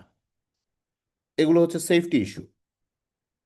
এখন একজন পেশেন্টের ইসোফেগো গ্যাস্ট্রোডুওডেনোস্কোপি করব আমি, তার প্রিপারেশনটা আমার কি হবে? পেশেন্টকে অবশ্যই 6 ঘন্টা আগে থেকে নীল বাই মাউথ রাখতে হবে। সে সলিড ফুড খাবে না, লিকুইডও খাবে না, তবে হাফ গ্লাস ড্রিঙ্কিং ওয়াটার খেতে পারে just 2 hours before the procedure. এটাতে সুবিধা যেটা হয় ভিতরে যে কিছু গ্যাস্ট্রিক সিক্রেশন থাকে এগুলো ওয়াশ আউট হয়ে যায়, যার কারণে আমি করার সময় আমার ভিশনটা ভালো থাকবে। এবং কখনো মেডিকেল চেক আপ করে নিতে হবে পেশেন্টের, যদি পেশেন্ট ক্লোপিডোগ্রেল, ইকোস্প্রিন এগুলো পায়, এগুলো বন্ধ করতে হয় এবং অপটিমাইজেশন করে নিতে হবে পেশেন্টের। একটা আইভি অ্যাক্সেস রাখা উচিত অবশ্যই, এবং পেশেন্টের কোনো যদি আর্টিফিশিয়াল ডেঞ্চার থাকে সেটা রিমুভ করে ফেলতে হবে, স্পেকটাকেল পড়লে ওটা রিমুভ করে ফেলতে হবে, এগুলো আমাকে করে নিতে হবে। এবং কিছু মেডিকেশন কখনো কখনো আমরা জাস্ট ফেরিঞ্জিয়াল অ্যানেস্থেশিয়া দিয়ে লিডোকেন স্প্রে দিয়ে করে দিই, তবে এটা একটু ডিসকমফোর্ট পেশেন্টের জন্য, ভার হয়ে যায় গলাটা। এবং এটা দেওয়ার সময় পেশেন্টকে কখনোই আহ বলে শব্দ করতে বলা যাবে না। এতে করে করলে হবে কি, এটা ল্যারিংসের মধ্যে স্প্রেটা গিয়ে লাগবে, তার এটা আরও বেশি ডিসকমফোর্ট হবে এবং সিক্রেশন যেতে পারে, অ্যাসপিরেশন হতে পারে। তো এটা করা যাবে না। এবং কখনো কখনো আমরা একটু কনসাস সিডেশন দিই, সেক্ষেত্রে 0.2 থেকে 2 মিলিগ্রাম মিডাজোলাম দিতে পারি। আবার কিছু কিছু পেশেন্টে ডিপ সিডেশন অবশ্যই বাই দ্য অ্যানেস্থেসিওলজিস্ট দিতে হবে, সেক্ষেত্রে এটা টোটালি ইন্ট্রাভেনাস অ্যানেস্থেসিয়া দিয়েও আমরা এটা করতে পারি, প্রোপোফল ইউজ করতে পারি। যেমন এটা একটা রং পজিশন, এভাবে পেশেন্ট কার্ভ হয়ে থাকবে না, পেশেন্ট স্ট্রেইট থাকবে, এই মানে তার শোল্ডার এবং তার বডি অ্যাক্সিসটা পারপেন্ডিকুলার হবে। This is the correct position. এবং এন্ডোস্কোপিস্ট এবং পেশেন্টের পজিশনটা এভাবে হবে, মনিটরটা অপোজিট সাইডে হবে। আচ্ছা, এখন আসি আমরা কিছু ইনিশিয়াল ভিউ দেওয়ার পরেই এটা কি দেখা যাচ্ছে, যে এখানে ভিউটা কিন্তু উল্টা দেখা যাবে। অর্থাৎ আমার হার্ট প্যালিট, নর্মালি আমাদের অ্যানাটমিক্যালি কি হার্ট প্যালিটটা উপরের দিকে, টাংটা নিচের দিকে, কিন্তু আমি যখন এন্ডোস্কোপটা ঢুকাবো হার্ট প্যালিটটা আমাকে নিচের দিকে দেখবো, টাংটা উপরের দিকে দেখবো। এরপরে এইটা যেটা দেখা যাচ্ছে এপিগ্লোটিস, এই ভিউটা দেখব। দেখার পরেই আমাকে আস্তে আস্তে প্রসিড করতে হবে। এখানে আমি লেরিঞ্জিয়াল ইনলেটটা দেখছি এবং তার দুই পাশে দুইটা পাইরিফর্ম ফোসা আছে। আমাকে ইসোফেগাসে ঢুকতে হবে যে কোনো একটা সাইড দিয়ে, অর্থাৎ আমি লেরিঞ্জিয়াল ইনলেটের এদিকে দেখলাম সেন্ট্রালি আছে, তার যে কোনো একটা সাইড দিয়ে আমাকে স্কোপটা ইন্ট্রোডিউস করে যেতে হবে। আমি এভাবে যাব। এখানে আমি যদি দেখি যে বিভিন্ন ভিউটা, যেমন স্কোপটা এখন চলে আসলো ইসোফেগাসের মধ্যে, এখানে আমরা গ্যাস্ট্রোইসোফেজিয়াল জাংশনটা আমরা এভাবে দেখছি। স্কোপটা আরও যখন ভিতরে ঢুকছে বডিতে আমরা যাচ্ছি, অ্যান্ট্রাম এবং বডির অংশটা এভাবে দেখব ভিউটা। এইটা এভাবে স্কোপটা মুভমেন্টটা যখন এরকম হবে, তখন আমি আমার যেই পাইলোরিক অ্যান্ট্রামটা সেন্ট্রালি আনবো ভিশনে, এবং এইভাবে পাইলোরিক অ্যান্ট্রাম দেখা যাবে। দেন আমি গ্রাজুয়ালি প্রসিড করব। এখানে কিন্তু পেরিস্টালসিস হয় অল্প অল্প, আমাকে যখন ওপেন হবে অ্যান্ট্রামটা তখনই আমাকে স্কোপটা প্রসিড করতে হবে। করলে আমি ডিউডেনাল ভালভটা দেখলাম, ফাইনালি আমি ডিউডেনামের সেকেন্ড পার্টে আসলাম। যে ম্যানুভার করতে হবে না এখানে? হ্যাঁ, যে ম্যানুভার করতে হবে। আমি ডিউডেনামের সেকেন্ড পার্ট দেখে আসার পরে তারপরে আমি এই যে ইনসিসুরা অ্যাঙ্গুলারিসের এখানে দেখলাম, এই মুভমেন্টটা দেখলাম, এই মুভমেন্টটা এখানে দেখা যাচ্ছে, এটা এটা ওলস আই ভিউ বলা হয়। এখানে আমি একদিকে অ্যান্ট্রাম দেখবো, একদিকে কিন্তু গ্যাস্ট্রোইসোফেজিয়াল জাংশনের অংশটা দেখা যাবে, এটা হচ্ছে ইনসিসুরা অ্যাঙ্গুলারিস। আর এই যে এই মুভমেন্টটা, দিস ইজ জে ম্যানুওভার। জে ম্যানুওভার করে আমি গ্যাস্ট্রোইসোফেজিয়াল জাংশন এবং ফান্ডাস এটা করব। যে ম্যানুভার যখন করব তখন আমি স্কোপটাকে একটু পুল করব যে থাকা অবস্থায়, এতে করে আমার গ্যাস্ট্রোইসোফেজিয়াল জাংশনটা খুব ভালোভাবে দেখা যাবে কাছে থেকে, এবং আমি রোটেট করে 360 ডিগ্রির মতো রোটেট করে ফান্ডাসটাকেও আমি দেখে নিতে পারবো। আচ্ছা, এখন আমরা যদি আসি একটু একটু করে, এটা কি ছিল তাহলে, এই ভিউটা কি? Tongue and heart flap. Tongue এবং হার্ট প্যালেট, ওকে। এটা এপিগ্লোটিস, পাইরিফর্ম ফোসা, এপিগ্লোটিস দেখা যাচ্ছে, লেরিঞ্জিয়াল ইনলেট দেখা লেঞ্জিয়াল যাচ্ছে ইনলেট। এবং পাইরিফর্ম ফোসা দেখা যাচ্ছে, ওকে। এটা কি দেখা যাচ্ছে?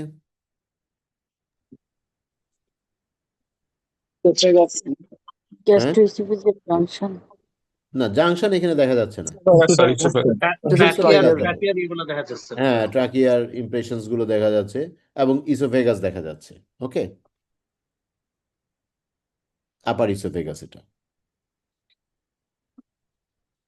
এগুলো কি, এ কি, বি কি, সি কি?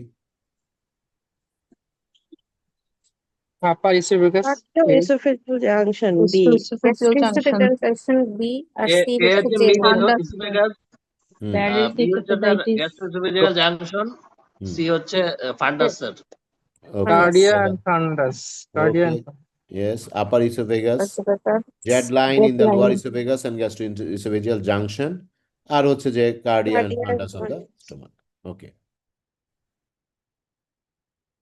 এটা কি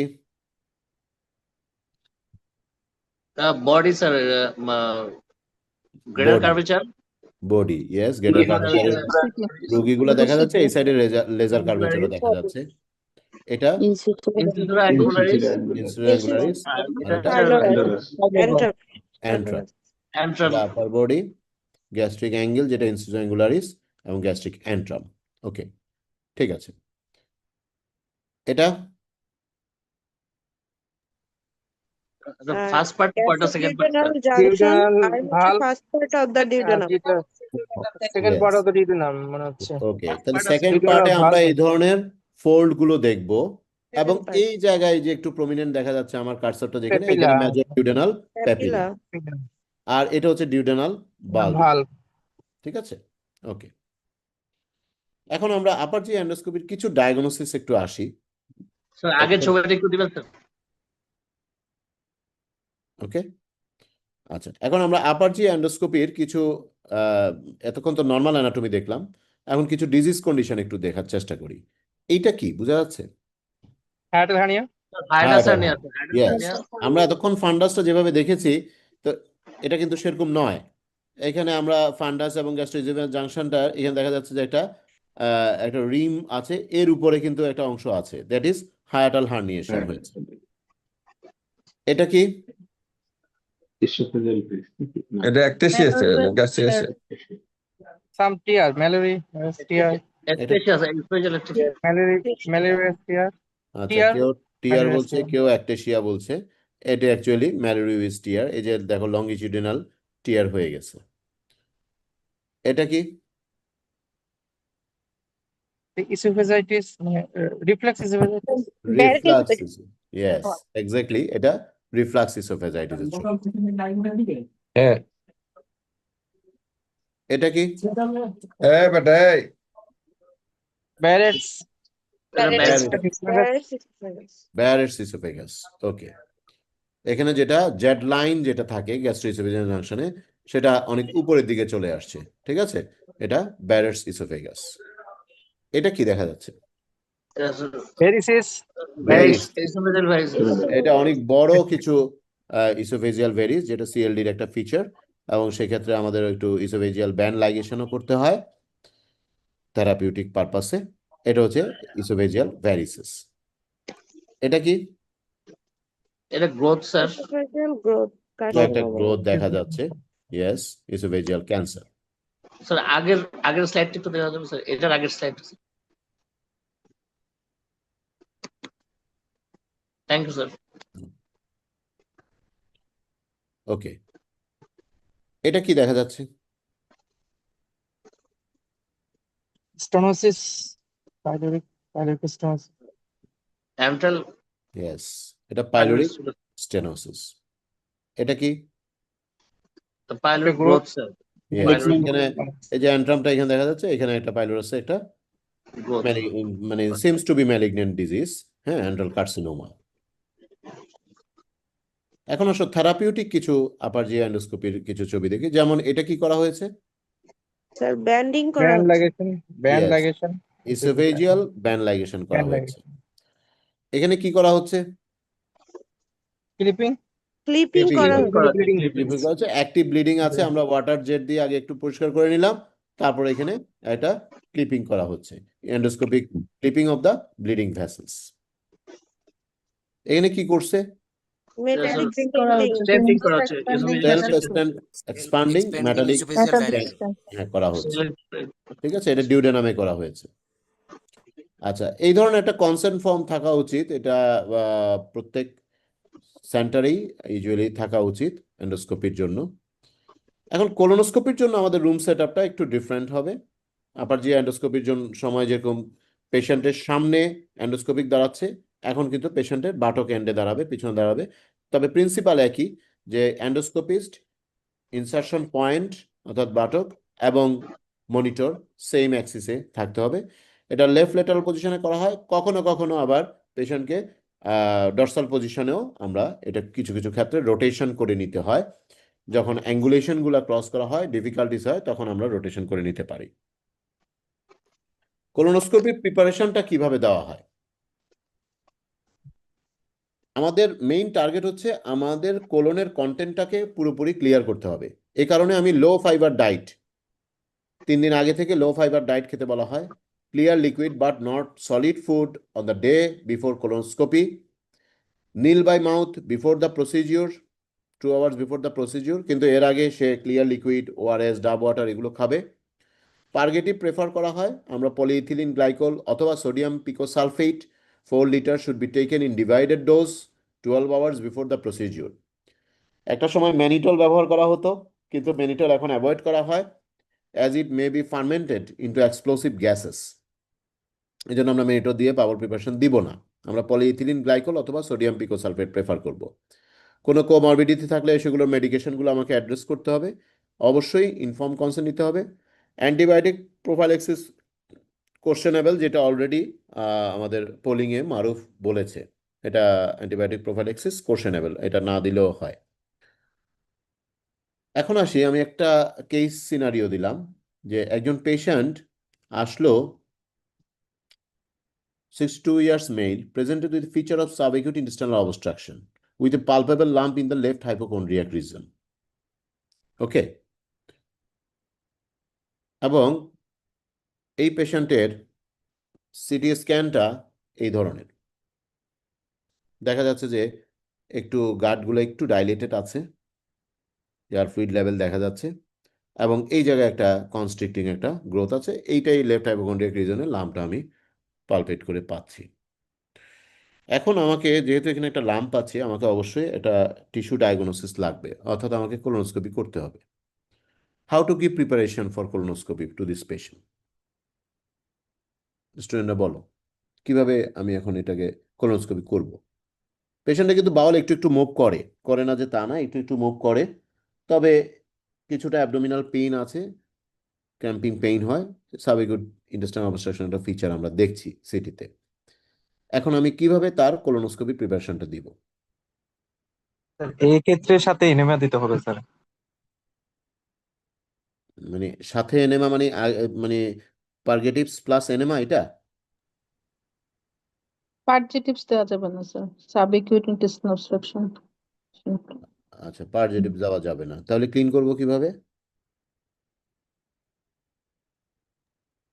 মানে আমাকে তো আমি কোলোনোস্কোপির মেইন পূর্ব শর্তই তো হচ্ছে আমাকে ওই জায়গাটা ক্লিন থাকতে হবে, তাই না? আমি তাহলে ক্লিন করব কিভাবে? টিউব দিয়ে এনেমা, ইয়েস, তাহলে আমাকে এখানে যেটা, এনেমা যেমন সিম্পল দিতে হবে স্যার। এনেমা দিতে পারি। ওকে, এই পেশেন্টটাকে দেখা গেলো যে পার্গেটিভ দেওয়া হইলো, যে কোনো একজন জুনিয়র রেসিডেন্ট বা ইন্টার্নি ডক্টর বললো যে কোলোনোস্কোপি করতে হবে, সে রুগীকে পার্গেটিভস খাওয়াই দিল, পলিইথিলিন গ্লাইকল অথবা সোডিয়াম পিকোসালফেট খাওয়াই দিল। খাওয়াই দিলে কি সমস্যা হবে? এক্সেসিভ সিচুয়েশন হবে, অবস্ট্রাকশন আর অবস্ট্রাকশনটা অ্যাগ্রাভেট করবে স্যার, পেরিস্টালটিক অ্যাক্টিভিটি হবে স্যার। এক্সেসিভ সিক্রেশন হবে, অবস্ট্রাকশন অ্যাগ্রাভেট করবে। কেন অবস্ট্রাকশনটা অ্যাগ্রাভেট করছে? এই যে এখানে আমাদের এটা দেখা যাচ্ছে যে এটা হয়তো স্প্লেনিক ফ্লেক্সার অথবা ডিসেন্ডিং কোলনের ওইখানে একটা গ্রোথ। তো এই ক্ষেত্রে রুগীকে যদি আমি পার্গেটিভস দেই, যেটা বললো অবস্ট্রাকশন বাড়ছে, কেন বাড়ছে? স্যার প্রক্সিমালি তো ডাইলেটেড, মানে স্যার আইসি ভালভ ওনার কম্পিটেন্ট আছে, তাহলে তো স্যার এখানে ক্লোজ লুপ অবস্ট্রাকশনের একটা চান্স। এক্স্যাক্টলি, তাহলে এখানে আমাদের ভয় পাবো যেটা আমরা, এই যে দেখো এই পেশেন্টটাকে দেওয়া হইলো, দেওয়ার পরে পুরা মানে কোলনটা সিকাম পর্যন্ত পুরোপুরি একটা ক্লোজ লুপ অবস্ট্রাকশন ডেভেলপ করে গেল, এবং দিস ইজ ভেরি ডেঞ্জারাস। এই ক্লোজ লুপ অবস্ট্রাকশন ইভেন এটা গ্যাংগ্রিন হয়ে যেতে পারে, পারফোরেশনও হয়ে যেতে পারে। অতএব এই ধরনের পেশেন্ট সিচুয়েশনে আমরা যখন পড়বো, আমাকে কোলোনোস্কোপি করতে হলে বেটার টু গিভ জাস্ট পাররেক্টালি আমি এনেমা দিব, প্রয়োজনে আমি 1 বা 2 বার দিব, 3বার দিব, কিন্তু এভাবে আমি যতটুকু ডিস্টাল ক্লিয়ারেন্স করা যায়, প্রক্সিমাল ক্লিয়ারেন্সের ব্যাপারে আমি কনসার্ন হতে পারবো না। আমি এভাবে গিয়ে আমি এখানে আমার গ্রোথ পর্যন্ত যাব এবং সেখান থেকে বায়োপসি নিব, এবং এর ভিতর যদি স্কোপ পাস করে তাহলে সাকশন করে করে যতটুকু যাওয়া যায় অতটুকু যাব, অথবা পরবর্তীতে আমি পার অপারেটিভও যেতে পারি। তাহলে আমাদের কনভেনশনাল বাউল প্রিপারেশন দেওয়া যাবে না, better to give enema only. 5 basic rules আছে কোলোনোস্কোপির ক্ষেত্রে। Do not advance the endoscope without a clear view of the lumen. আমাকে সবসময় খেয়াল করতে হবে লুমেনটা ক্লিয়ারলি দেখছি কিনা এবং সেন্ট্রাল আছে কিনা লুমেনটা। আমি যখন স্কোপটা পাস করছি আমার টার্গেট হচ্ছে সেন্ট্রালি রাখা লুমেনটাকে, এবং আমি কোনো জায়গায় কোনো রেজিস্ট্যান্স যদি পাই তাহলে আমি কিন্তু অ্যাডভান্স করব না। যখন একটু ডাউটফুল হচ্ছে, দেখা গেল যে আমার distal tip of the flexible scope একটা মিউকোজার সাথে লেগে গেছে, তাহলে আমি কিন্তু একটু পুল ব্যাক করব। এবং এয়ার দেওয়ার সময় আমাকে খুব বেশি অ্যালার্ট থাকতে হবে। Use as little air as possible but as much air as necessary. দুইটারই ব্যালেন্স আমাকে, আমি খুব বেশিও দেওয়া যাবে না, কমও দেওয়া যাবে না। বেশি দিলে পেশেন্ট ডিসকমফোর্ট ফিল করবে, গার্ড বেশি ডিস্টেনশন হয়ে যাবে, ব্যথা বেশি হবে। আবার কম দিলে আমি দেখতে পারবো না। তাহলে আমাকে একটা ব্যালেন্স করে দিতে হবে, এবং পেশেন্টের পেইন রিয়াকশনটা আমাকে দেখতে হবে। কারণ আমি যখন দেখবো যে পেশেন্ট আনইউজুয়াল পেইন ফিল করছে, তাহলে আমাকে বুঝতে হবে যে আইদার আমার এয়ার বেশি গেছে অথবা ভিতরে লুপ হয়ে যাচ্ছে। লুপ হলেও কিন্তু পেশেন্ট খুব বেশি ব্যথা ফিল করে, তাহলে তখন আমাকে কিন্তু এই টর্ক করে আমাকে লুপটাকে আগে স্ট্রেটেনিং করে দেন প্রসিড করতে হবে। তাহলে পেশেন্টের পেইন রিয়াকশনটা কিন্তু আমাকে খেয়াল করতে হবে, এটাকে ইগনোর করলে চলবে না। এটা একটা বাউল প্রিপারেশন স্কোর। আমি যখন কোলোনোস্কোপি করব বাউল প্রিপারেশন স্কোরটা কীরকম, যে এখানে দেখা যাচ্ছে প্রথম ছবিটা, এটা 0, 1, 2, 3, 4 এই 5টা স্কোর আছে। প্রথম ছবিটাতে দেখা যায় একদম হেভি হার্ড স্টুল আছে, যেটা ইরিমুভেবল, আমি সাকশন দিয়ে এটা আসবে না, কোনোদিন আসবে না, একদম হার্ড স্টুল দেখা যাচ্ছে, স্কোর হচ্ছে 0। সেমি সলিড এবং only partially removable. Semi solid আছে, কিছু কিছু জায়গায় একটু লিকুইড আছে, ওগুলো হয়তো সাকশন দিলে একটু একটু আসতেছে, সাকারের মাথা আবার বন্ধ হয়ে যাচ্ছে, আবার ওয়াটার দিয়ে পরিষ্কার করতে হচ্ছে, কিন্তু এটা স্কোর 1। এই ক্ষেত্রে হচ্ছে ব্রাউন লিকুইড আছে, এটাকে আমি কিছু সেমি সলিড স্টুলও থাকতে পারে মিক্স আপ হয়ে, এটা কিন্তু আমি সাকশন করলে চলে আসবে, দিস ইজ স্কোর 2। এটা হচ্ছে স্কোর 3, যেখানে ক্লিয়ার কিছু লিকুইড থাকতে পারে, এবং আমাদের টার্গেট উঠবে it should be MT and clean, অর্থাৎ স্কোর 4। এখানে একটা জিনিস আমার খেয়াল রাখতে হবে, এই যে বস্টন বাউল প্রিপারেশন স্কোরে এখানে দেখো বিভিন্ন পার্টের নাম লেখা আছে, rectum, sigmoid colon, descending colon, transverse colon, ascending colon, caecum. প্রত্যেকটা পার্টের জন্য কিন্তু আলাদা আলাদাভাবে আমাকে টিক মার্ক দিতে হবে। এটা এমন না হয়তো দেখা গেল যে রেকটাম পুরোপুরি এমটি অ্যান্ড ক্লিন, কিন্তু ট্রান্সভার্স কোলনে দেখা যাচ্ছে যে ব্রাউন লিকুইড আছে, আবার সিকামের ওখানে গেলে দেখা গেলো যে সলিড হয়ে গেছে। তাহলে প্রত্যেকটার জন্য কিন্তু আলাদা আলাদা স্কোর করতে হবে, এবং use the lowest scoring segment to calculate the overall grade of the colon cleansing.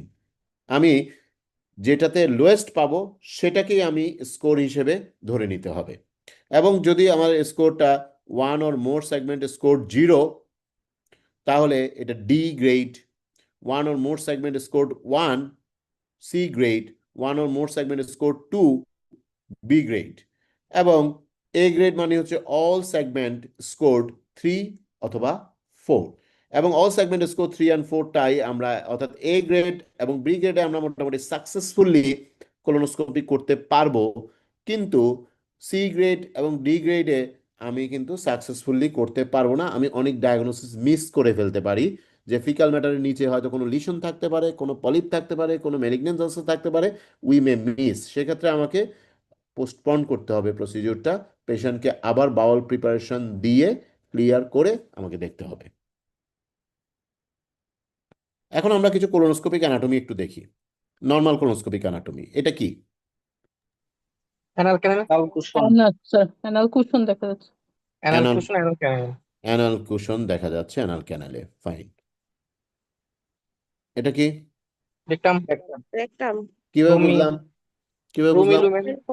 Aston valve. Aston ভালভগুলো দেখা যাচ্ছে, ভেরি গুড। আর রুমি লুমেন দেখা যাচ্ছে। রুমি আছে, আর টিপিক্যাল সাবমিউকোজাল ভাস্কুলার প্যাটার্ন। ঠিক আছে, এই যে টিপিক্যাল ভাস্কুলার প্যাটার্ন, রেকটামের ভাস্কুলার প্যাটার্নগুলো এই ধরনের হয়। এটা কি? ক্লিনিক হেপাটিক ফ্লেক্সার মনে হচ্ছে স্যার। আচ্ছা স্প্লেনিকও হতে পারে স্যার। লেফট Clinic সাইডে failure. মানে ওকে, রাইট এইটা সাইডে হেপাটিক কেউ কেউ হেপাটিক ফ্লেক্সার ইমপ্রেশনটা রাইট বলছো, সাইডে। কেউ কেউ স্যার স্প্লেনিক ফ্লেক্সার বলছো, দুটোই গ্রে কারেক্ট। ব্লু এটা আছে স্যার, গ্রে ব্লু এটা শ্যাডো আছে, হ্যাঁ, এটা এটা দেখে মনে হচ্ছে। ইমপ্রিন্ট দেখা যাচ্ছে গ্রে ব্লু। এটা হেপাটিকও হতে পারে, স্প্লেনিক হতে পারে, এটা করার সময় বোঝা যাবে, অর্থাৎ এটা রিয়েল টাইম সিচুয়েশনেই আমরা দেখবো। আমি যখন করে যাচ্ছি, আমি ডিসেন্ডিং কোলন থেকে যখন উপরের দিকে উঠবো, তখন যদি এরকম একটা ভিউ পাই, আমি বুঝবো যে স্প্লেনিক ফ্লেক্সার ক্রস করছি। আবার ট্রান্সভার্স কোলন থেকে যখন আমি আরো প্রসিড করব, তখন এই ধরনের ভিউ পেলে আমি বুঝলাম যে হেপাটিক ফ্লেক্সারে চলে আসছি। হ্যাঁ, এটা থাকতে পারে। এটা কি? ট্রান্সভার্স ট্রায়াঙ্গুলার কিভাবে ট্রায়াঙ্গুলার থাকছে এবং হস্টাল ফোল্ড গুলো একটা ইভেনলি নির্দিষ্ট সিকোয়েন্সে থাকছে। হ্যাঁ, ইভেন একটা সিকোয়েন্সে হস্টাল ফোল্ড গুলো আমরা দেখতে পাচ্ছি। এইটা হলো, এই যে আবার একটা ব্লু ইমপ্রিন্ট দেখা যাচ্ছে, এটা হচ্ছে স্প্লেনিক ফ্লেক্সার। হ্যাঁ,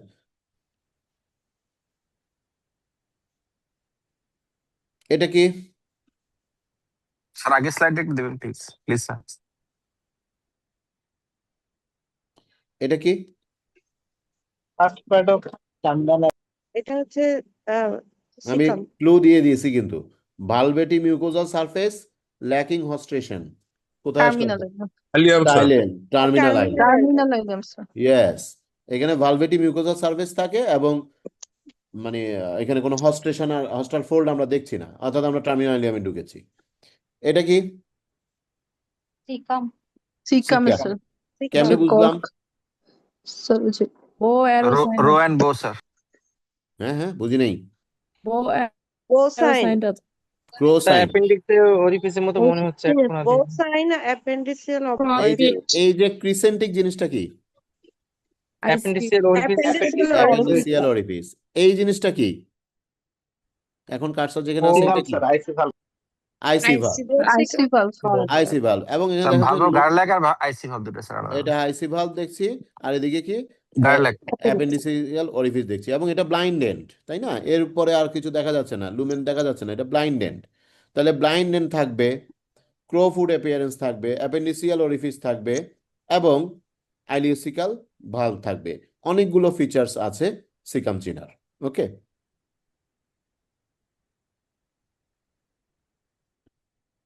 এটা কি? Sigmoid ascending colon. আচ্ছা, এটা অ্যাসেন্ডিং কোলন। এটা ওভাল শেপ বা রাউন্ড শেপের লুমেন থাকে, হস্টাল ফোল্ডগুলো রেগুলার ইন্টারভেলে আছে। এটা কি? Most probably descending. Most probably descending. তাহলে অ্যাসেন্ডিং এবং ডিসেন্ডিং এর ক্ষেত্রেও কিন্তু ঘটনাটা একই, দেখতে মোটামুটি দোনোটাই একই রকম। এটা রিয়েল টাইম বোঝা যাবে যখন করব, তখন আমি এই ধরনের যদি সার্কুলার ইয়েটা দেখি এবং হস্টাল ফোল্ডগুলো রেগুলার ইন্টারভেলে আছে, তাহলে আমি বুঝবো যে এটা ডিসেন্ডিং নাকি ascending colon. Okay, straight tube. এখন কিছু প্যাথোলজি আসি, এটা কি দেখা যাচ্ছে? Chromo endoscopy sir. Narrow band imaging sir. NBA narrow band image. Narrow band imaging. তাহলে এটা কি জিনিস? এটা একটা endoscopic technique that uses specific wavelength of blue and green light to enhance the visualization of the surface structure and blood vessels on the mucosal surface. এটা better detection and characterization of potential abnormalities, particularly in diagnosis and management of the cancer. তাহলে অনেকগুলো, প্রায় প্রত্যেকটা মেশিনের সাথেই এই যে আমরা প্রোগ্রামেবল যে বাটনগুলো আমরা দেখিয়েছিলাম কন্ট্রোল হ্যান্ডেলে, সেখানে কিন্তু এই ন্যারো ব্যান্ড ইমেজিং দিয়ে আমরা ব্লু এবং গ্রিন লাইটটা দেওয়া হয়, এটা দিয়ে আমরা ব্লাড ভেসেলগুলো ভিজুয়ালাইজেশন করতে পারি। এবং এই ভাস্কুলার প্যাটার্নের উপর ডিপেন্ড করে জাপানিজ এনবিএ এক্সপার্ট টিম কিছু ক্লাসিফিকেশন করেছে, এবং এই ক্লাসিফিকেশনের মাধ্যমে ওরা মোটামুটি হাইপারপ্লাস্টিক পলিপ নাকি লো গ্রেড ইন্ট্রামিউকোজাল নিউপ্লাসিয়া, হাই গ্রেড নিউপ্লাসিয়া এবং ডিপ সাবমিউকোজাল ইনভেসিভ ক্যান্সার, এইভাবে করে কিছু ক্যারেক্টারাইজেশন তারা করেছে। যদিও বায়োপসিটাই হচ্ছে 100% সেন্সিটিভ, বাট এভাবে দিয়েও আমরা কিন্তু আমাদের সাসপিশনটা অনেক বাড়তে পারে। এটা কি করা হয়েছে? ট্যাকলিং করা হয়েছে। ক্রোমো এন্ডোস্কোপি না না, ও আচ্ছা। কেউ বললো ট্যাটুইং করা হয়েছে, কেউ বলছে ক্রোমো এন্ডোস্কোপি। ক্রোমো এন্ডোস্কোপি মনে হচ্ছে স্যার। ক্রোমো এন্ডোস্কোপি মনে হচ্ছে। আচ্ছা, yes, this is chromoendoscopy. এটা কি technique? During colonoscopy enhance visualisation of the colon lining by applying dyes which helps in better detection of the abnormalities like polyp and cancer. এখানে আমরা ডাইটাকে spray করব on the colon wall to highlight areas that may be difficult to see with a standard white light endoscopy. This improves visualization that can lead to more accurate detection and characterization of the lesion. এই যে অপশনসগুলো এখন আমি দেখাবো, এটা আসলে সব মেশিনে নাই। এটা একদম যেগুলো লেটেস্ট যে মেশিনসগুলো আসছে অলিম্পাসের বা বিভিন্ন কোম্পানির, যে লেটেস্ট মেশিনগুলো, একদম লেটেস্ট ভার্সন যে মডেলগুলো আসছে সেইখানে আমরা আসছে। যেমন একটা হচ্ছে রেড ডাইক্রোমেটিক ইমেজিং। এটা একটা অ্যাডভান্স ইমেজিং টেকনিক। এখানে Amber and red wavelength of light use করা হয়, এবং এটা হচ্ছে যে যে কোনো জায়গা থেকে আমার একটা ব্লিডিং হচ্ছে, আমি হয়তো পলিপ কাটলাম, ওখান থেকে ব্লিডিং হচ্ছে, বন্ধ হচ্ছে না, তখন এই আরডিআই যেটা রেড ডাইক্রোমেটিক ইমেজিং দিয়ে আমি অ্যাক্টিভ ব্লিডিং পয়েন্টটা বেটার ভিজুয়ালাইজেশন করা যাবে। এই যে এখানে দেখা যাচ্ছে যে অ্যাম্বার কালার এবং রেড ওয়েভ লেংথের লাইট দিয়ে এখানে ব্লিডিং পয়েন্টটা ভিজুয়ালাইজেশন করাটা ইজি হয় নর্মাল হোয়াইট লাইট কোলোনোস্কোপির তুলনায়। এখানে হচ্ছে অটোফ্লুরোসেন্স ইমেজিং, এই অপশনসগুলো থাকে। এখানে হলো আমাদের বডিতে কিছু ন্যাচারাল ফ্লুরোসেন্স থাকে emitted by the body tissue, সেটাকে এখানে ইউজ করা হয়, এবং অটোফ্লুরোসেন্স ইমেজিংয়ের মাধ্যমে mucosal thickness, haemoglobin concentration, inflammation, এগুলো আমরা ডিটেক্ট করতে পারি। আরেকটা হচ্ছে texture and colour enhancement imaging. এই যে এখানে আমরা দেখলাম একটা ইনপুট ইমেজ এরকম, এটাকে স্প্লিট করে টেক্সচার ইমেজ এবং বেজ ইমেজে আনলো। এরপরে আমি দেখলাম যে টেক্সচার এনহ্যান্সমেন্ট করলে এরকম ছবি হয়। একে যদি আমি কালার এনহ্যান্সমেন্ট করি তাহলে আমার আউটপুট স্ক্রিনে এই ধরনের ছবিটা আসবে। তাহলে দেখো ফার্স্টেরটা হচ্ছে লাস্টেরটা অনেক বেটার ইমেজিং বোঝা যাচ্ছে। আরেকটা হচ্ছে brightness adjustment imaging and maintenance of contrast.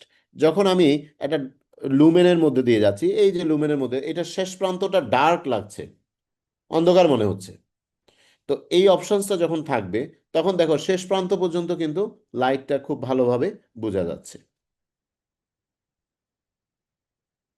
আমার কোয়ালিটি ইন্ডিকেটর আছে কোলোনোস্কোপির কিছু, যে আমি কিভাবে বুঝবো আমার কোলোনোস্কোপিটা ভালো কোয়ালিটির হয়েছে। এক নম্বর হচ্ছে বাউল প্রিপারেশনটা ভালো হতে হবে। সিকাল ইন্টিউবেশন রেট, আমি সিকাম পর্যন্ত কতটুকু গেলাম এবং আইলিয়ামে কতটুকু ঢুকলাম, এটা আমার রেটটা, আমাদের টার্গেট হচ্ছে আমি টার্মিনাল আইলিওস্কোপি সহ করব। উইথড্রয়াল টাইম 6+ মিনিট, 6 মিনিটের বেশি হবে উইথড্রয়াল টাইম, আমি উইথড্র করার সময় দেখে দেখে আসব। এবং আমার অ্যাডেনোমা ডিটেকশন রেট কেমন, এগুলোর উপরই ডিপেন্ড করে আমার কোয়ালিটি অফ কোলোনোস্কোপি। আমরা যে কমন প্রবলেম যেটা বলছিলাম যে লুপ ফরমেশন, এরকম ডিফারেন্ট টাইপের লুপ হয়ে যেতে পারে। যেমন এখানে সিগময়েড লুপ হতে পারে, sigmoid alpha loop, N loop, তারপর reverse alpha loop, splenic flexure looping হতে পারে, হকি স্টিকের মতো এপিয়ারেন্স হতে পারে। এই যে এটা হকি স্টিকের এপিয়ারেন্স হতে পারে, ট্রান্সভার্স ইনফিরিয়র লুপ হতে পারে, ট্রান্সভার্স গামা লুপ, এরকম বিভিন্ন লুপ হতে পারে। যখন লুপ হয় তখন আমাদেরকে ক্লকওয়াইজ এবং অ্যান্টি ক্লকওয়াইজ টর্কিং করতে হয়। টর্ক করে আমি এই লুপটাকে ওভারকাম করতে পারবো। এই যে টর্ক মানে এভাবে ঘুরানো, ক্লকওয়াইজ এবং অ্যান্টি ক্লকওয়াইজ টর্কিং করে লুপটাকে আমি স্ট্রেইট করে ফেলতে পারি। এগুলো একটু ডিটেলস আসলে দেখতে হবে, এটা আমি এখানে ডিটেলস ডিসকাশন করছি না। এখন আমরা কিছু কোলোনোস্কোপিক ডায়াগনোসিসে আসি। এটা কি দেখা যাচ্ছে?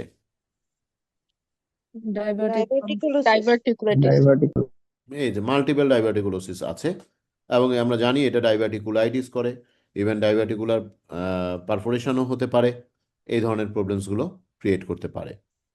এটা কি দেখা যাচ্ছে?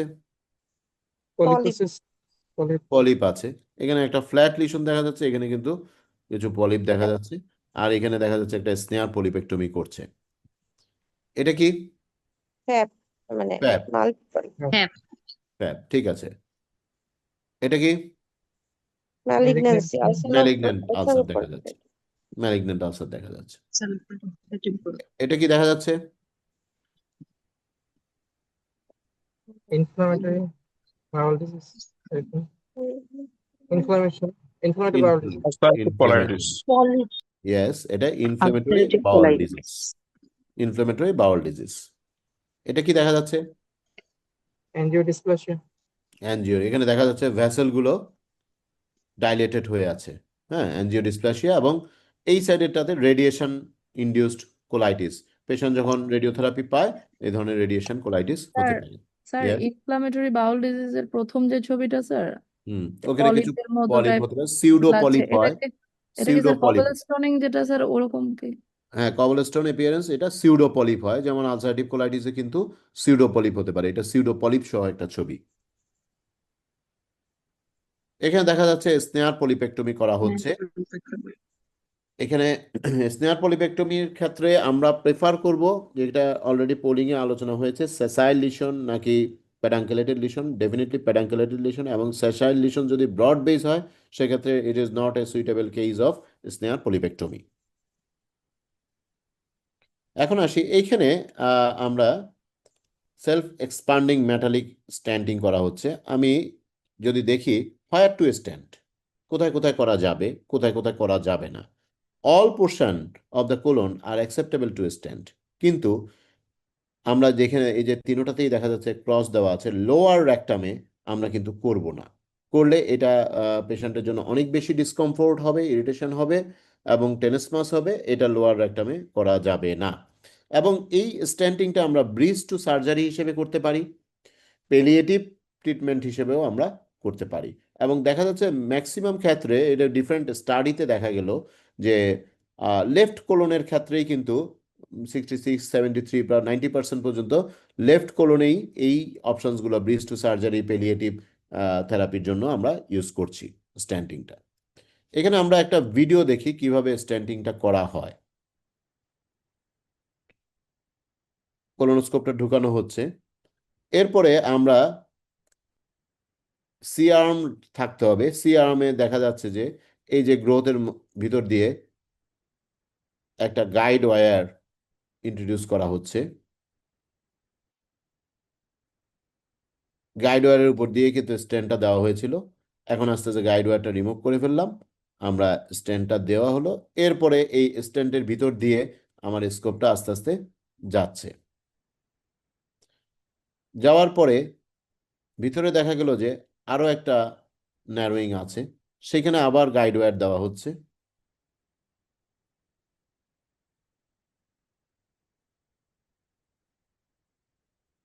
এখানে আমি গাইড ওয়্যার দিয়ে এর ভিতরে স্ট্যান্ডিংটা করা হলো। এই যে এখানে দেখা যাচ্ছে স্কোপটা যাচ্ছে, এখন ইজিলি স্কোপটা পাস করে যাচ্ছে।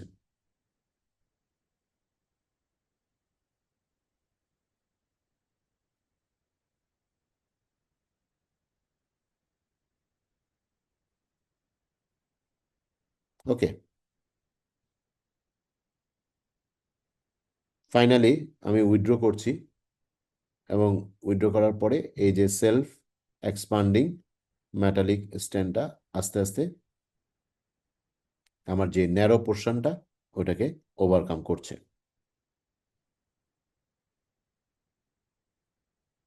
এভাবেই সেলফ এক্সপান্ডিং মেটালিক স্ট্যান্ডটা বিভিন্ন পারপাসে, either bridge therapy, palliative therapy, এসব পারপাসে ইউজ করা হচ্ছে। আচ্ছা, এখানে কি দেখা যাচ্ছে? ব্লিডিং পয়েন্ট, কোথায় ব্লিডিং পয়েন্ট? পলিপ দেখা হ্যাঁ, এটা কি পলিপ? দেখো একটু ভালো করে খেয়াল করো,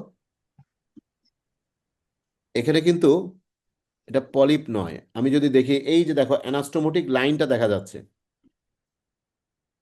দেখা যাচ্ছে একটা অ্যানাস্টোমোটিক লাইন আছে কিন্তু।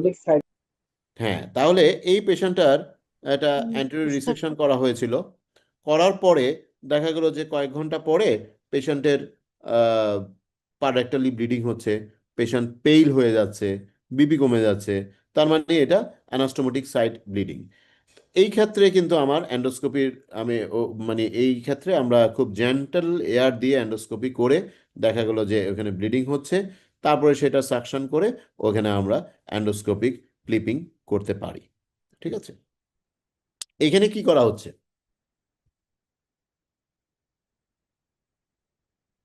কোলোনোস্কোপি। কোলোনোস্কোপি তো অবশ্যই, কিন্তু পার সেটআপটা অপারেটিভ স্যার, পার অপারেটিভ কোলোনোস্কোপি। পার অপারেটিভ কোলোনোস্কোপি কেন করা হচ্ছে? প্রি অপারেটিভ করা যায়নি হয়তো স্যার এই কেসে। ইয়েস, কখনো কখনো সাপোজ কার্সিনোমার একটাম, হ্যাঁ, একটা লুমিনাল গ্রোথ আছে এবং এটা লুমেনকে কমপ্লিটলি অক্লুড করে ফেলছে, scope could not be negotiated further. সেক্ষেত্রে আমি কিন্তু সিকাল ইন্টিউবেশন করতে পারলাম না। আমি কিন্তু সিনক্রোনাস লিশন, হ্যাঁ আমি সিটি স্ক্যান করতে পারি, বাট সিটি কোলোগ্রাফিতেও কিন্তু এটা আসবে না, কারণ সিটি কোলোগ্রাফির পূর্ব শর্ত হচ্ছে আমাকে বাউল প্রিপারেশন দিতে হবে। তো এই পেশেন্টে তো আমি যেহেতু তার লুমেন অবস্ট্রাক্টেড আছে, স্কোপই যাচ্ছে না, সেখানে আমি বাউল প্রিপারেশন দিলে তো আবার ক্লোজ লুপ সিনড্রোম হবে।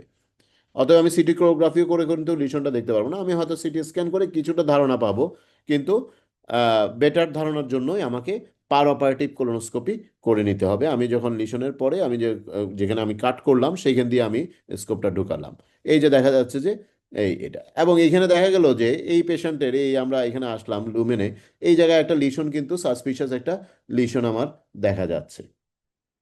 সেই ক্ষেত্রে কিন্তু এটা একটা সিনক্রোনাস লিশন হতে পারে। আমি পারোভার্টিভ বায়োপসি নিয়ে we can take the facilities of the frozen section biopsy, এবং আমি অ্যাকর্ডিংলি আমার অপারেশনের ডিসিশনও কিন্তু চেঞ্জ হয়ে যেতে পারে, লিমিট অফ অ্যাক্সিশন কিন্তু বাড়তে পারে। কিছু কিছু ফরেন বডি রিমুভের জন্য এটাও একটা থেরাপিউটিক ইন্ডিকেশন।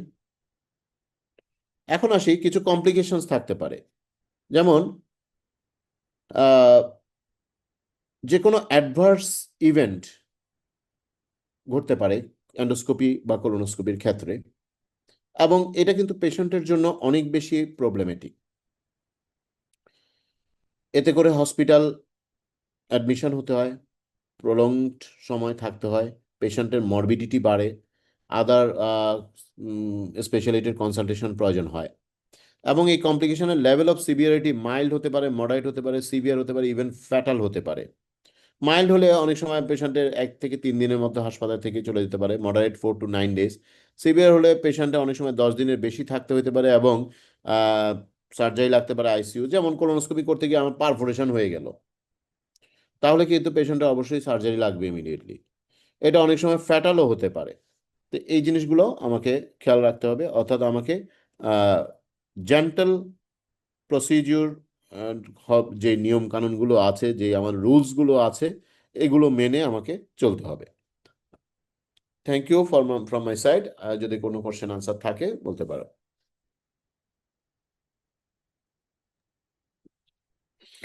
স্যার একটা প্রশ্ন ছিল। হ্যাঁ বলো। স্যার যদি কোনো পেশেন্টে আমরা একটা সিনক্রোনাস লিশন সাসপেক্ট করি জি, এবং পার অপারেটিভে সেই কোলোনোস্কোপি করার কোনো যদি ফ্যাসিলিটিস আমার না থাকে, ইয়েস। তাহলে পরবর্তীতে পেশেন্টের অপারেশনে কতদিন পর আমি তার কোলোনোস্কোপি করতে পারবো? আচ্ছা, এখানে আমাকে এই প্রবলেমটা ওভারকাম করার জন্য আমার বুঝলাম পার অপারেটিভ আমার কোলোনোস্কোপির ফ্যাসিলিটিস নাই, এরপরে আমাদের কিন্তু ক্লিনিক্যালি একটু পালপেট করতে হবে।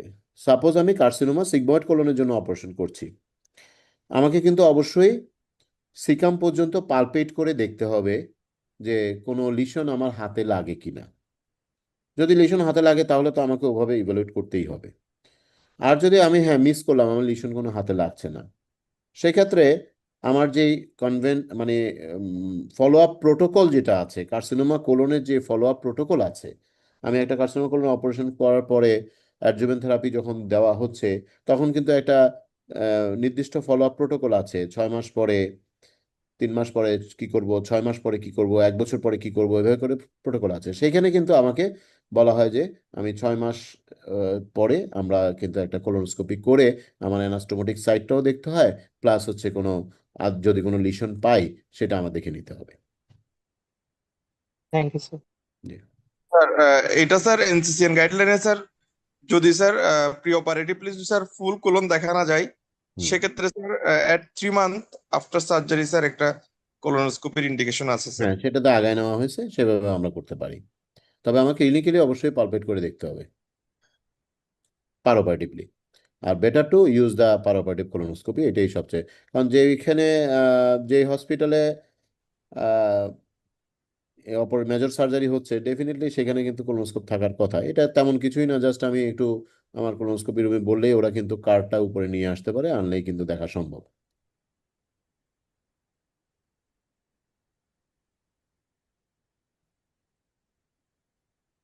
Okay, Yes. thank you, Dr. Hassan, for your brilliant presentation. Excellent one. From basic to diagnostic to therapeutic, at the same time complication management. Amazing. খুব ভালো প্রেজেন্টেশন ছিল আজকে। এন্ড আমার মনে হয় যে স্টুডেন্টদের আপনার যদি কোনো মানে কোশ্চেন থাকে, please feel free to ask any question. Sir sir question নাই, এমআরআই সিটি ERCP স্ক্যানের মতো এই লেকচারটাও যদি স্যার আপলোড করা থাকতো খুব ভালো হতো স্যার, খুবই ভালো লেকচার, এটা বারবার দেখা দরকার স্যার আমাদের। না, পেয়ে যাবে, স্যার ERCP দু একদিনের মধ্যে পেয়ে যাবে। Sir thank you ERCP sir. টা কভার করা হবে পরবর্তীতে নাকি স্যার ERCP ইআরসিপি আলাদা, আলাদা? আমি ইআরসিপি ইচ্ছা করে রাখি না, ইআরসিপি আসলে আলাদা একটা আমরা সাবজেক্ট। ERCP-টা মানে সেপারেটলি নিব এবং এর উপরে আমরা দুটো চিন্তা আছে। একটা হচ্ছে কিছু advance endoscopic procedure, both endoscopic and colonoscopic, particularly the EMR ESD, এগুলো খুব ফ্রিকুয়েন্টলি হচ্ছে, তো সেগুলোর একটা ক্লাস। আর ERCP that is the master হচ্ছেন আমাদের তহিদ ভাই, উনি মানে ওনাকে এই ওয়েবিনারেই মানে ইনভাইট করে রাখলাম। সাবসিকুয়েন্টলি আমরা এই ক্লাসগুলোর টাইম লিমিট অর্গানাইজ করবো ইনশাল্লাহ। তো আর কোনো ডিমান্ড তোমাদের বলো, আর কিছু চাও? ওকে, তো আজকে অনেক আলোচনা হলো। আমার মনে হয় যে প্রথম আমরা একটু তহিদ ভাই থেকে কমেন্ট নেই। তহিদ ভাই, আপনি তো শুনেছেন পুরা প্রেজেন্টেশনটাই, সো জাস্ট এর থেকে very important points and the message to students please করেন। আর শুরু করার আগে যে স্টুডেন্টরা যে ডিমান্ডটা করলো সেটা হচ্ছে একটা ERCP-র উপরে একটা ক্লাস, অ্যান্ড সেকেন্ড থিং হচ্ছে আপনার লেটেস্ট যে ছিল EMR ESD both upper and lower দুটো নিয়ে, এটা দুটো একটা আমার মনে হয় যে স্টুডেন্টের সঙ্গে ডিসকাস করলে দে উইল বি বেনিফিটেড। অবশ্যই আপনি কোনো একটা সেশন রাখেন যে ERCP আলাদা সেশন, ডেফিনেটলি আই টক, বা আমাদের আরো অনেকে ERCP করে, এখন আমরা কথা বলবো, সমস্যা নেই। ESDMR নিয়ে কথা বলা যাবে। জি জি জি, আপনি যখন স্লট দিবেন আমরা definitely will participate. Sure sure. তো আজকের ডিসকাশনে I must thank doctor Hasanul Abedin for his elaborate presentation. He has covered from the beginning to end of the endoscopic procedure. আমি আমার যারা পার্টিসিপেন্ট ছিল তাদের রিকোয়েস্ট করবো যে তোমরা এই থিওরিটিক্যাল পার্টটা যদি কোনো একটা শুটে যাও, এন্ডোস্কোপি শুটে যাও, 1-2 দিন একটু ঘুরলে ইনস্ট্রুমেন্ট সম্পর্কে একটা আইডিয়া, এগুলো থিওরিটিক্যাল বললে অনেক সময় একটু কনফিউজন হয়, বুঝতে অসুবিধা। কিন্তু নিজে হাতে একদিন এন্ডোস্কোপিটা হাতে করে একটু মুভ করে নবগুলো ধরো, একটু মুভমেন্ট গুলো দেখো, তাহলে তোমার জন্য আরো ইজি হয়ে যাবে, তখন পড়লে জিনিসটা মনে থাকবে। আর আদারওয়াইজ থিওরিটিক্যালি আমি যদি big wheel small wheel movement up down left right বলে, এটা অনেকটা থিওরিটিক্যাল মনে হবে, বুঝতে অসুবিধা। কিন্তু একদিন হাতে ধরলে এটা ক্লিয়ার হয়ে যাবে, এটা ডেফিনেট কঠিন কিছু না। আজকের থিম যেটা ছিল সেটা হচ্ছে why surgeon should do endoscopy, এই নিয়ে তো কথা হয়ে গেছে। আমি জাস্ট একটু অ্যাড করি দুই একটা লাইন। সেটা হচ্ছে যে আমাদের যারা বিগিনারদের জন্য বলবো, আমরা তো সার্জনদের জন্য আমরা রেগুলার কোর্স করছি, অনেকে আমাদের যারা এখানে পার্টিসিপেন্ট আছে আমাদের মানে আমাদের কোর্স থেকে তারা ট্রেন্ড আপ হয়ে আজকে অনেক দূর এগিয়ে গেছে। আমি যেটা বলবো যে আসলে তুমি যদি এন্ডোস্কোপি হিস্ট্রি দেখো, আজকে লিটারেচার সার্চ দিলে যত ইনোভেশন সবকিছু আমাদের সার্জনরা করছে, স্টার্টিং ফ্রম দিস এই পলিপেক্টমি বলো, সিস্টোস্কোপি বলো, গ্যাস্ট্রোস্কোপি, ERCP, এখনকার ESDMR, এগুলো কিন্তু সব সার্জনদের ইনোভেশন। কারণ সার্জনরা কিন্তু সব সময় আগে ছিল, কিন্তু আনফর্চুনেটলি আমরা সার্জনরা একটু পিছিয়ে ছিলাম। যে এই ল্যাপারোস্কোপি শুরু হওয়ার পরে দেখা গেল যে সবাই ল্যাপারোস্কোপি মিনিমালি ইনভেসিভ সার্জারি, দেখা যায় এন্ডোস্কোপিক সার্জারি, এন্ডোস্কোপটা রিয়ে দিতে, এই পার্থক্য এটা। যেটা আমরা শুধু একটু পেরিটোনিয়াল ক্যাভিটিতে করি, আর এন্ডোস্কোপটাতে আমরা লুমিনাল সমস্ত স্ট্রাকচারে করি, তাই না? এখন এই ল্যাপারোস্কোপি আসার পর তো সার্জনদের টনক মারলো যে আমরা বোধহয় কোনো একটা ডোমেইন মিস করে আছি, যার পরে এই তারপরে কিন্তু এন্ডোস্কোপি নিয়ে ওয়ার্ল্ড ওয়াইড একটা হইচই বলবো শুরু হয়ে গেছে। এবং নট অনলি বাংলাদেশ, মানে আমরা একটু পিছিয়ে আছি, আমাদের পাশে নেইবারিং কান্ট্রিও আমি যখন শুরু করছিলাম তখন তারা শুরু করে, কিন্তু তখন তারা এখন অনেক এগিয়ে গেছে। তার মানে আমি বলবো যে একটা বিরাট স্কোপ আছে। একটা শুধু এন্ডোস্কোপি যদি কেউ করে purely endoscopy, he can survive, open surgery দরকারই নাই, এখন এমন একটা পর্যায়ে চলে গেছে।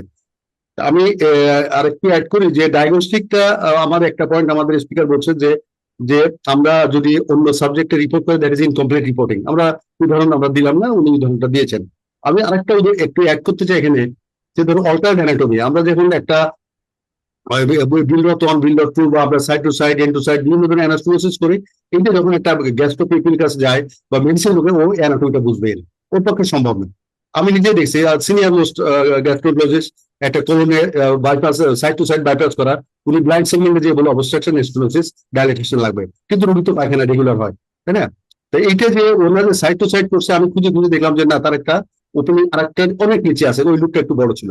এই ধরনের যে অল্টারনেট অ্যানাটমিতে তারা কিন্তু ডিফিকাল্ট ফেস করে। তারা আসলে আমাদের অ্যানাটমি আমরা যত জানি এটা অন্য সাবজেক্টে জানার কথা না, এটা আমি কারো জন্য করছি না, এটা হচ্ছে বাস্তবতা। আর হচ্ছে আমরা এন্ডোস্কোপি যদি সার্জারি করি তাহলে নট অনলি ডিসকাশন হচ্ছে, আমরা যে কোনো অপারেশন আমরা প্ল্যান করতে পারি যে এন্ডোস্কোপি করার পরে আমি অপারেশনটা এইভাবে করবো, আমি এটা ইআরসিপি করবো না অপারেশন এক্সপ্লোর করবো বা কি করবো, আমি কিন্তু এটা প্ল্যান করতে পারি। আর থেরাপিটির ব্যাপারে যদি আমরা বলি যে আপনার আসলে ওই ইআরসিপি এই কতগুলো প্রসিডিওর ডাইলেটেশন এগুলো স্টেন্ডিং এগুলো কিন্তু একটা লেভেল সে থেকে গেছে এবং এটা everybody is doing all this procedure. কিন্তু সার্জনরা যেটা নিউলি ইন্ট্রোডিউস করেছে যে intervention that is mucosal surgery, submucosal surgery, transluminal surgery, এগুলো কিন্তু অন্য স্পেশালিটি পক্ষে সম্ভব না, because this is pure surgery এবং it is only possible by surgeon. World wide সার্জনরা কিন্তু বিভিন্ন ইনোভেশন করছে এবং এইদিকে অনেকটা আগে গেছে। আরেকটা বলি যে কোনো ধরনের এন্ডোস্কোপিক কমপ্লিকেশন, যদি এন্ডোস্কোপিক কোনো কমপ্লিকেশন হতে পারে, তুমি যদি ইন্টারভেনশন করো, এই কমপ্লিকেশন যে এন্ডোস্কোপিক গ্যাস্ট্রোলজিস্ট করে তার কিন্তু সার্জনের কাছে হেল্প চাওয়া ছাড়া উপায় নেই।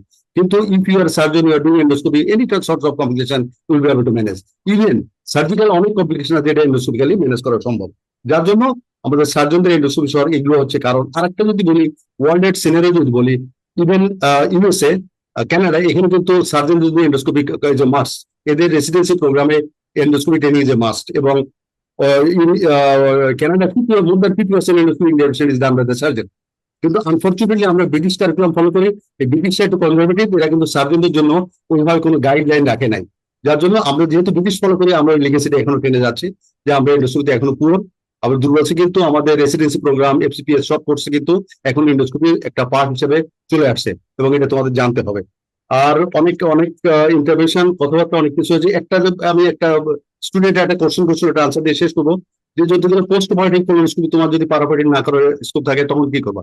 একটা উদাহরণ দেই, অনেক সময় ইনঅপারেবল কার্সিনোমা সিগময়েড কোলন, সার্জন হয়তো একটা ডাবল ব্যারেল কোলোনোস্কোপি করে রাখে কিন্তু ওটা রিসেক্ট করতে পারে না, তাই না? এখন প্রবলেম হলো তোমার যদি পেশেন্টটা পাঠায় তাহলে তোমাকে দুই দিক দিয়ে করতে হবে। তোমাকে হয়তো এই তার ডেফিনেটিভ সার্জারি করে সে পাঠাবে কোলোনোস্কোপির জন্য, তোমাকে পারেনা রুটে করতে হবে, থ্রু কোলোনোস্কোপি করতে হবে। আপলোসিকাম সম্ভব, এটা সম্ভব। যে কোনো একটা অস্টমি পাইলে আমরা ঢুকে দেবো, যে কোনো জায়গাতে ঢুকে সার্ভিক্যাল সম্ভব, তাই না? তো এটা পসিবল। এই ছাড়া আমি আর কিছু অ্যাড করতে চাই না, অনেক বেশি কথা হয়ে যাবে। আর বিগিনার তোমাদের জন্য যা বলা হয়েছে অনেক মোর দ্যান এনাফ। আমাদের আসান অনেক কিছু মেনশন করছে। তোমার আমার রিকোয়েস্ট হচ্ছে তোমরা একটু ইন্টারেস্ট শো করো।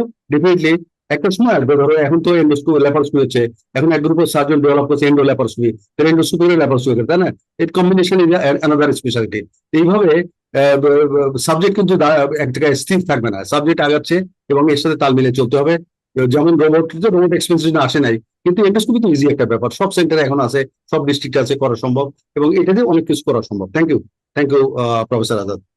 স্যার একটা জিনিস জানার ছিল, স্যার পারাপারেটিভ যদি আমরা এন্ডোস্কোপ করি তাহলে আমাদের গাট প্রিপারেশন তাহলে স্যার পারাপারেটিভ আমি বলি, পারাপারেটিভ আমি নিজে পার্সোনালি করি। সেটা হচ্ছে আমাদের যেমন ধরো এন্ডোস্কোপ নাই, আমার কাছে নাই, কারণ এন্ডোস্কোপ একটা এক্সপেন্সিভ একটা আইটেম, বছরে হয়তো একটা দুটো রুগী পাওয়া যায়, এর জন্য একটা এন্ডোস্কোপ ইনভেস্ট করা সব সেন্টারে নাই, দুই একটা সেন্টার ঢাকা আছে। তো এখন ধরো অবস্কুট জিআই ব্লিডিং, আমি আপার দিয়ে নর্মাল, লোয়ার দিয়ে নর্মাল, লোয়ার দিয়েতে ব্লাড ভরা, তাই না? Colon is full of blood, তখন আমি ল্যাপারোস্কোপি করে আমি এন্ডোস্কোপি করি। কিন্তু লাস্ট গার্ডটা পারাপারেটিভ অবস্ট্রাকটিভ গার্ডে আসলে করা ডিফিকাল্ট, কারণ ডিস্টার্ব প্রক্সিমাল গার্ডটা is not difficult matter because of obstruction তুমি সার্জারি করছো, তাই না? ওই গার্ড তো প্রিপেয়ার থাকে না, তাহলে ওইটা ভেঞ্চার না করে কোলোস্টমি করে দাও, গার্ডটা ক্লিন হোক, পরে তুমি থ্রু কোলোস্টমি করে নেবা, করে নেবা, কোনো অসুবিধা নেই, সম্ভব এবং সেটাই বেটার হয়। পারাপারেটিভ ইজ নট রুটিন প্র্যাকটিস। না, পারাপারেটিভ অবস্ট্রাকটিভ গার্ডের দরকার নাই, কারণ গার্ডটা তখন প্রিপেয়ার থাকে না, লোডেড উইথ ফিকাল ম্যাটার থাকে। এটা আনপ্রিপেয়ার্ড গার্ডে কিছু দেখা যায় না, আমরা তখন নাকি ফিকাল কন্টামিনেশন, উইন্ড কন্টামিনেশন হয় এবং এই সমস্ত বাস ট্যাবলেট আরম্ভ করে যত ধরনের উইন্ড কমপ্লিকেশন এগুলো বেশি হয়। আমরা এই পারাপারেটিভ ইভেন এন্ডোস্কোপি করে আমি দেখছি এইসব পেশেন্টের উইন্ড রিজেকশনের পসিবিলিটি অনেক বেশি, কোলোস্কোপি তো কথাই নেই। Thank you sir. স্যার স্টুডেন্টরা একটা প্রশ্ন করছে, মানে স্টেরিলাইজেশন অফ দ্য এন্ডোস্কোপ, ওইটা নিয়ে। বলো। এটা না, স্যার এটা তো আমরা আমাদের ওই ইসে চলে আসছে, আমাদের ওই পুলে চলে আসছে যে আসলে এন্ডোস্কোপি স্টেরিলাইজেশন সম্ভব না। এটা এমন একটা আইটেম যেটাকে হাই লেভেল অফ ডিম ইন্সপেকশন করা সম্ভব। কেন এখানে এমন কিছু গেজেট বা ইন্টারনাল চ্যানেল যেগুলো আছে যেখানে অটোক্লেভ করলে বা আমরা যদি ইডি করি তাহলে ওগুলো ড্যামেজ হয়ে যাবে, তাই না? যার জন্য এন্ডোস্কোপি টার্মটাই বলা হয় হাই লেভেল অফ ডিসইনফেকশন। যেমন আমরা HB SSG positive, CB positive হয়, আপনাদের জাস্ট 20 মিনিট সাইড এক্সে আমরা বুঝে এগুলো কিন্তু খুব লেভাইল একটা ভাইরাস, এটা মারা যাবে 20 মিনিট দিলে যথেষ্ট। কিন্তু আমার স্কোপ যদি ওভারনাইট বুঝে রাখি স্কোপটা গলে যাবে, তাই না? তো এটা হচ্ছে সমস্যা, আমাদের স্কোপকে স্টেরাইজ করা সম্ভব না। হাই লেভেল অফ ডিসইনফেকশন কথা টার্মটা উঠে চলে আসছে। yes. Okay, thank you, exercise গুলো করে দেয়, ইকিও এক্সারসাইজ গুলো করে দেয়, not the fibre. Thank you তাহলে আমাদের একটা মানে রিটেনে এরকম একটা কোশ্চেন থাকে যে স্টেরিলাইজেশন বা ডিসইনফেকশন এই এন্ডোস্কোপিক ইনস্ট্রুমেন্ট গুলো, সেক্ষেত্রে আমরা কি এরকম মানে শর্টে এক লাইনে এন্ডোস্কোপি বলতে ধরো এখন তো যদি তোমাকে ডিমার্কেট না পারে ফ্লেক্সিবল বা রিজিড, যেমন আমাদের ল্যাপারোস্কোপি যে স্কোপটা that is also endoscope, rigid endoscope, তাই না? তো এখন ওই ধরনের ল্যাপারোস্কোপি সেট হলে ল্যাপারোস্কোপি অনেক ইনস্ট্রুমেন্ট আছে যেগুলো আপনার তোমাকে ইগনোর করা যায়, কিন্তু আমাদের যে ইনস্ট্রুমেন্ট গুলো আছে এন্ডোস্কোপিক্যালি মেইন ফাইবারটা এটা ইগনোর করা সম্ভব না। আর এটাকে তোমাকে ক্লাসিফাইড ম্যানারে বলতে হবে যে কোনটা চাচ্ছে। যদি স্পেসিফিক ইনস্ট্রুমেন্ট হয় সম্ভব, যেমন আমাদের কিছু ডিসপোজেবল আইটেম আছে আমরা একবার ইউজ করে ফেলে দিই, তাই না? যদিও ব্যাগের গায়ে লেখা ডিসপোজাল আমরা তো ইউজ করি, তাহলে ইটিও করে নিতে হবে, কিছু করে না। আমাদের এই কান্ট্রিতে গরিব দেশে আমাদের একটা ফরসেলের দাম হয়তো 15,000 টাকা, তুমি একবার ইউজ করে ফেলে দেওয়া, কিন্তু ইটিও করে ইউজ করা যায়, অসম্ভব নেই, সমস্যা নেই। কোয়ারেন্টাইন অপশনটা কি কখনো অ্যাপ্লিকেবল এই ইসের ক্ষেত্রে? কোনটার জন্য আবার আরেকবার বলো, আমি বুঝতে পারছি না। কোয়ারেন্টাইন অপশনটা কি অ্যাপ্লিকেবল এন্ডোস্কোপি ইনস্ট্রুমেন্টের ক্ষেত্রে? কোয়ারেন্টাইন করা কেন, কি জন্য, কি কারণে? মানে আমি একটা পেশেন্টের করলাম হাইলি ইনফেক্টেড, তো সেই না ক্ষেত্রে কোয়ারেন্টাইন করার কিছু নাই। তুমি মেনু আমরা যেটা এন্ডোস্কোপিক ডিসইনফেক্টেন্ট কতগুলো স্টেপ আছে, ম্যানুয়াল ক্লিনিং আছে, তারপরে তাকে রিনজিং করে, তারপরে ডিসইনফেক্টেন্টে ডিজলভ করে, আবার রিনজিং করে, আবার ড্রাই করে, তারপরে রাখে। এছাড়া অটো প্রসেসর আছে যার ভিতর দিলে 100% ক্লিন হয়ে চলে আসে, তাই না? এইটাও সম্ভব, কিন্তু যেটা বললাম যে আমরা সবচেয়ে ভয় পাই ভাইরাস, এইচআইভি ভাইরাস বলো, হেপাটাইটিস যত ভাইরাস এগুলো বলো, এগুলো কিন্তু সব এই ভাইরাস গুলো কিন্তু জাস্ট সিম্পলি সাইড এক্সে দিলে এই ভাইরাস গুলো ডিস্ট্রয় হবে। তার জন্য তোমাকে ওই কোয়ারেন্টাইন ফাইবার ইনস্ট্রুমেন্ট কোয়ারেন্টাইন করার দরকার নেই। যেটা করতে হবে, তুমি যদি একই দিনে ধরো অনেকগুলো প্রসিডিউর আছে, এইচবিসি পজিটিভ বা হেপাটাইটিস যেগুলো পজিটিভ আছে, এইগুলো লাস্ট সেশন করতে হবে, এবং ওই ফাইবারটাকে ডেফিনেটলি তোমাকে প্রসেসিং এ অটো প্রসেসর বা ম্যানুয়াল ক্লিনিং এ দিতে হবে, তাই না?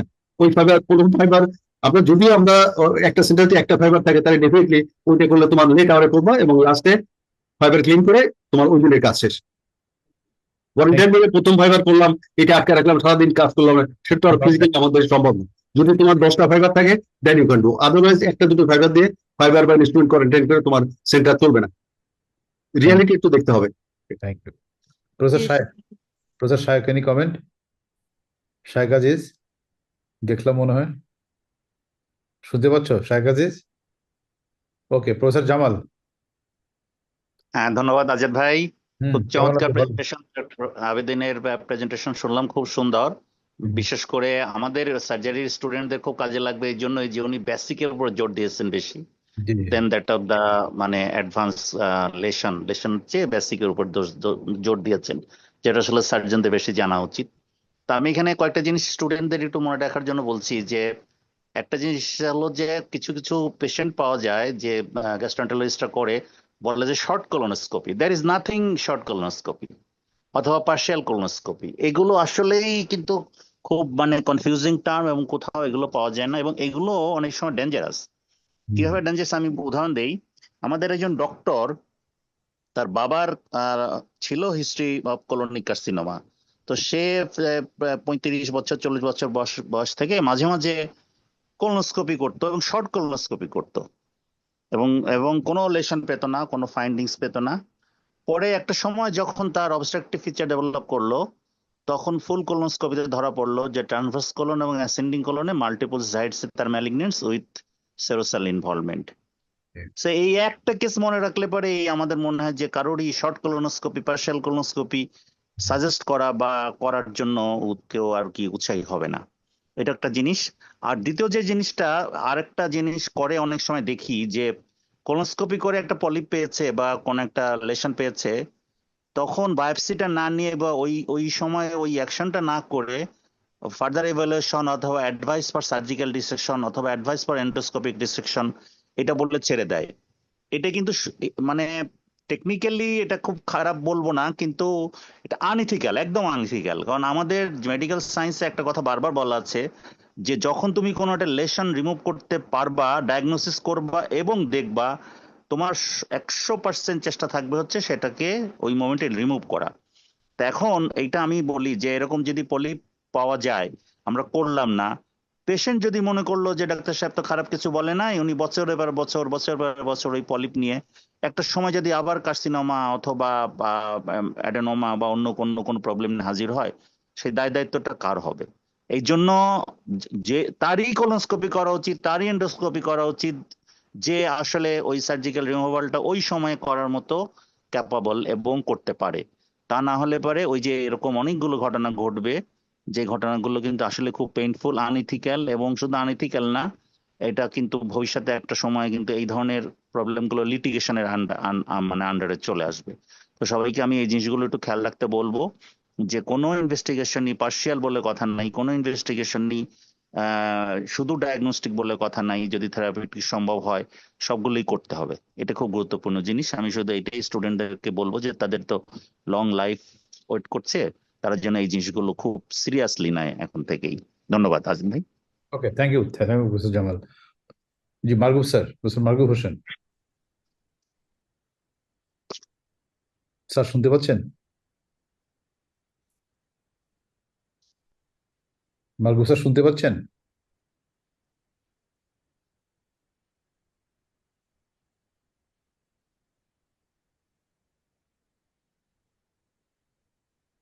স্যার আপনার, হ্যাঁ জি স্যার। জামালের কথা ধরে বলতেছি জি যে একটা পেশেন্ট পাঠাইছি বিলিয়ারি অ্যাসকারিয়াসিস, জি এন্ডোস্কোপি বলছে যে একটা দেখা যাচ্ছে, আপনি যদি রিকোয়েস্ট করেন তাহলে আমি এটা বের করে নিয়ে আনবো। জি আবার রিকোয়েস্ট করে আবার ওটা বের করে আনছি। চিটাগাং মেডিকেল কলেজ হসপিটালে ঘটনা। এটা অন্য জায়গায় এরকম হয় যে একটা জিনিস দেখা গেছে, আপনি বললে এটা নিয়ে আনবেন, পরের মধ্যে দেখা যাচ্ছে আপনি রিকোয়েস্ট করলে নিয়ে আনবেন। ওইটা না, আসলে ক্যাপাবল থাকলে পরে ইউ ডু ইট, এটা যেই করো তা ওই ক্যাপাবিলিটি আপনার নিয়ে আসা উচিত সবারই। খালি ডায়াগনোস্টিক দেখলাম যে হ্যাঁ একটা বায়োপসি নিতে পারেন, নাই উনি জি রিকোয়েস্ট করে নাই, একটা গ্যাস্ট্রিক ক্যান্সার দেখছে কিন্তু বায়োপসি নেই নাই কি কারণ উনি রিকোয়েস্ট করে নাই। এইগুলি আসলে ইয়ে করা উচিত আমাদের। আজকে আসানের ইয়েটা তো মানে খুবই মেটিকুলাস, প্রত্যেকটা স্টেপে ভালোভাবে বলছি। এডিশনালি যেটা বলছো যে কোলোনোস্কোপি, তৌহিদ যেটা বললো যে in case of post depression দুই দিক দিয়ে করা দরকার আছে, এই সব মনে রাখতে হবে। এগুলি কিন্তু আসলে দরকার, প্র্যাকটিস করার সময়। জি আরেকটা জিনিস আমি বলি, যেটা পরশুদিন বোধহয় শাহী কাজিজের একটা প্রেজেন্টেশন ছিল লাইভ, আমি দেখলাম মাত্র 8 জন 9 জন বোধহয় অ্যাটেন্ড করছে, কিন্তু অত্যন্ত সুন্দরভাবে ল্যাপারোস্কোপিক কোলিসিস্টেক্টমি করছে, আইসিইউ ইউজ করছে, তারপরে সে কমন বাল্ব ওপেন করছে, কোলিডোকোস্কোপি করছে, কোলিডোকোলিথোটমি করছে, টিউব দিয়ে ওটা বন্ধ করছে। এই ফ্যান্টাস্টিক। জিনিসগুলি যদি দেখতেন, it took only half an hour or something like 40 minutes for everything. তো এটা এই সাইকাটিস্ট তো পিজিএসসি এতে দেয়, লিঙ্ক দেয়, আপনারা ওটা দেখবেন পরে যদি যখনই হ্যাঁ শাইকাজ, আমার মনে হয় যে কিছু কিছু মানে প্রসিডিওর লাইভ আমরা আমাদের এই একাডেমিয়ার প্ল্যাটফর্মেও দেখাতে পারি। Probably I will talk with শাইকাজিস। থ্যাংক ইউ স্যার, থ্যাংক না, ইউ ও তো দিছিল সেখান থেকে আমি দেখছি। জি জি দেখার পরে আমার কাছে আই এম ভেরি স্যার আছে মনে হয় স্যার। সেই করছে, সেই কাম করছে নাকি আবার শাইকাজ, শাইকাজ আছে রাইট? আচ্ছা ঠিক আছে, thank you. Thank you sir. Majid sir, Majid sir আছেন। জি sir, professor Majid sir, please make concluding comment. Assalamualaikum. Thank you very much. I could not unmute previously when G he sir. was quoting, but it was very well conducted, no question about it. And I liked the presentation by Hassanul Abidin. But the only point I wanted to make, and I will make this point very strongly, that we must we have a lot of investigations available at our disposal, but it should be used very rationally. And clinical examination and your history should never replace any investigation. That is the point I wanted to make. And especially with relation to the lesion in the gallbladder, you said it was very wonderful presentation by Ahsanul Abedin, but only point I wanted to make that we must make sure that clinical examination and history is not replaced by various investigations. And I must tell you, recently I saw a patient who came to me after having done an ultrasonography, MRI, CT. Can you hear me? Yes, sir. Hello? Yes, sir. And by the time he presented, the patient had a lump in the right iliac fossa from appendicitis. So but I must tell you, it was not a surgeon who did this. He went to a physician, he did all this ultrasonography and CT, all that sort of thing has been done. By the time he was referred to a surgeon, the patient presented with the lump, so I did not do anything at that time. It's a very recent experience. So what I wanted to emphasize here, the surgeon should be doing the endoscopy, no doubt about it. It should be colonoscopy and gastroduodenoscopy, everything should be done by the surgeon. That is perfectly all right. But what is important, and I cannot probably overemphasize, that clinical examination and history should not be replaced by any investigation. And if you give sufficient time in eliciting history, you can differentiate between any gastric lesion and your gallbladder lesion, that is gallstone and gastric dyspepsia can be differentiated. And so that is the point I wanted to make, that you can, if you make a mistake, say 1 in 200, that you miss a lesion, but you can always discover it while doing cholecystectomy. If you are doing a laparoscopic cholecystectomy, that is the only point I wanted to make. And this is very pertinent because this is my experience that many unnecessary investigations is done. And if we just spend some time with clinical assessment of the patient and one appropriate investigation, that should be good enough. That's all that I wanted to say. But overall, I must congratulate Ahsanul Abedin. For his very wonderful presentation. I learned quite a lot, like the students. Thank you. Thank you, sir. Thank you, sir. Thank you all. আবার দেখা হবে ইনশাআল্লাহ next Saturday at 9. So till then, stay safe, stay blessed. Assalamu alaikum. Assalamu alaikum. Hello.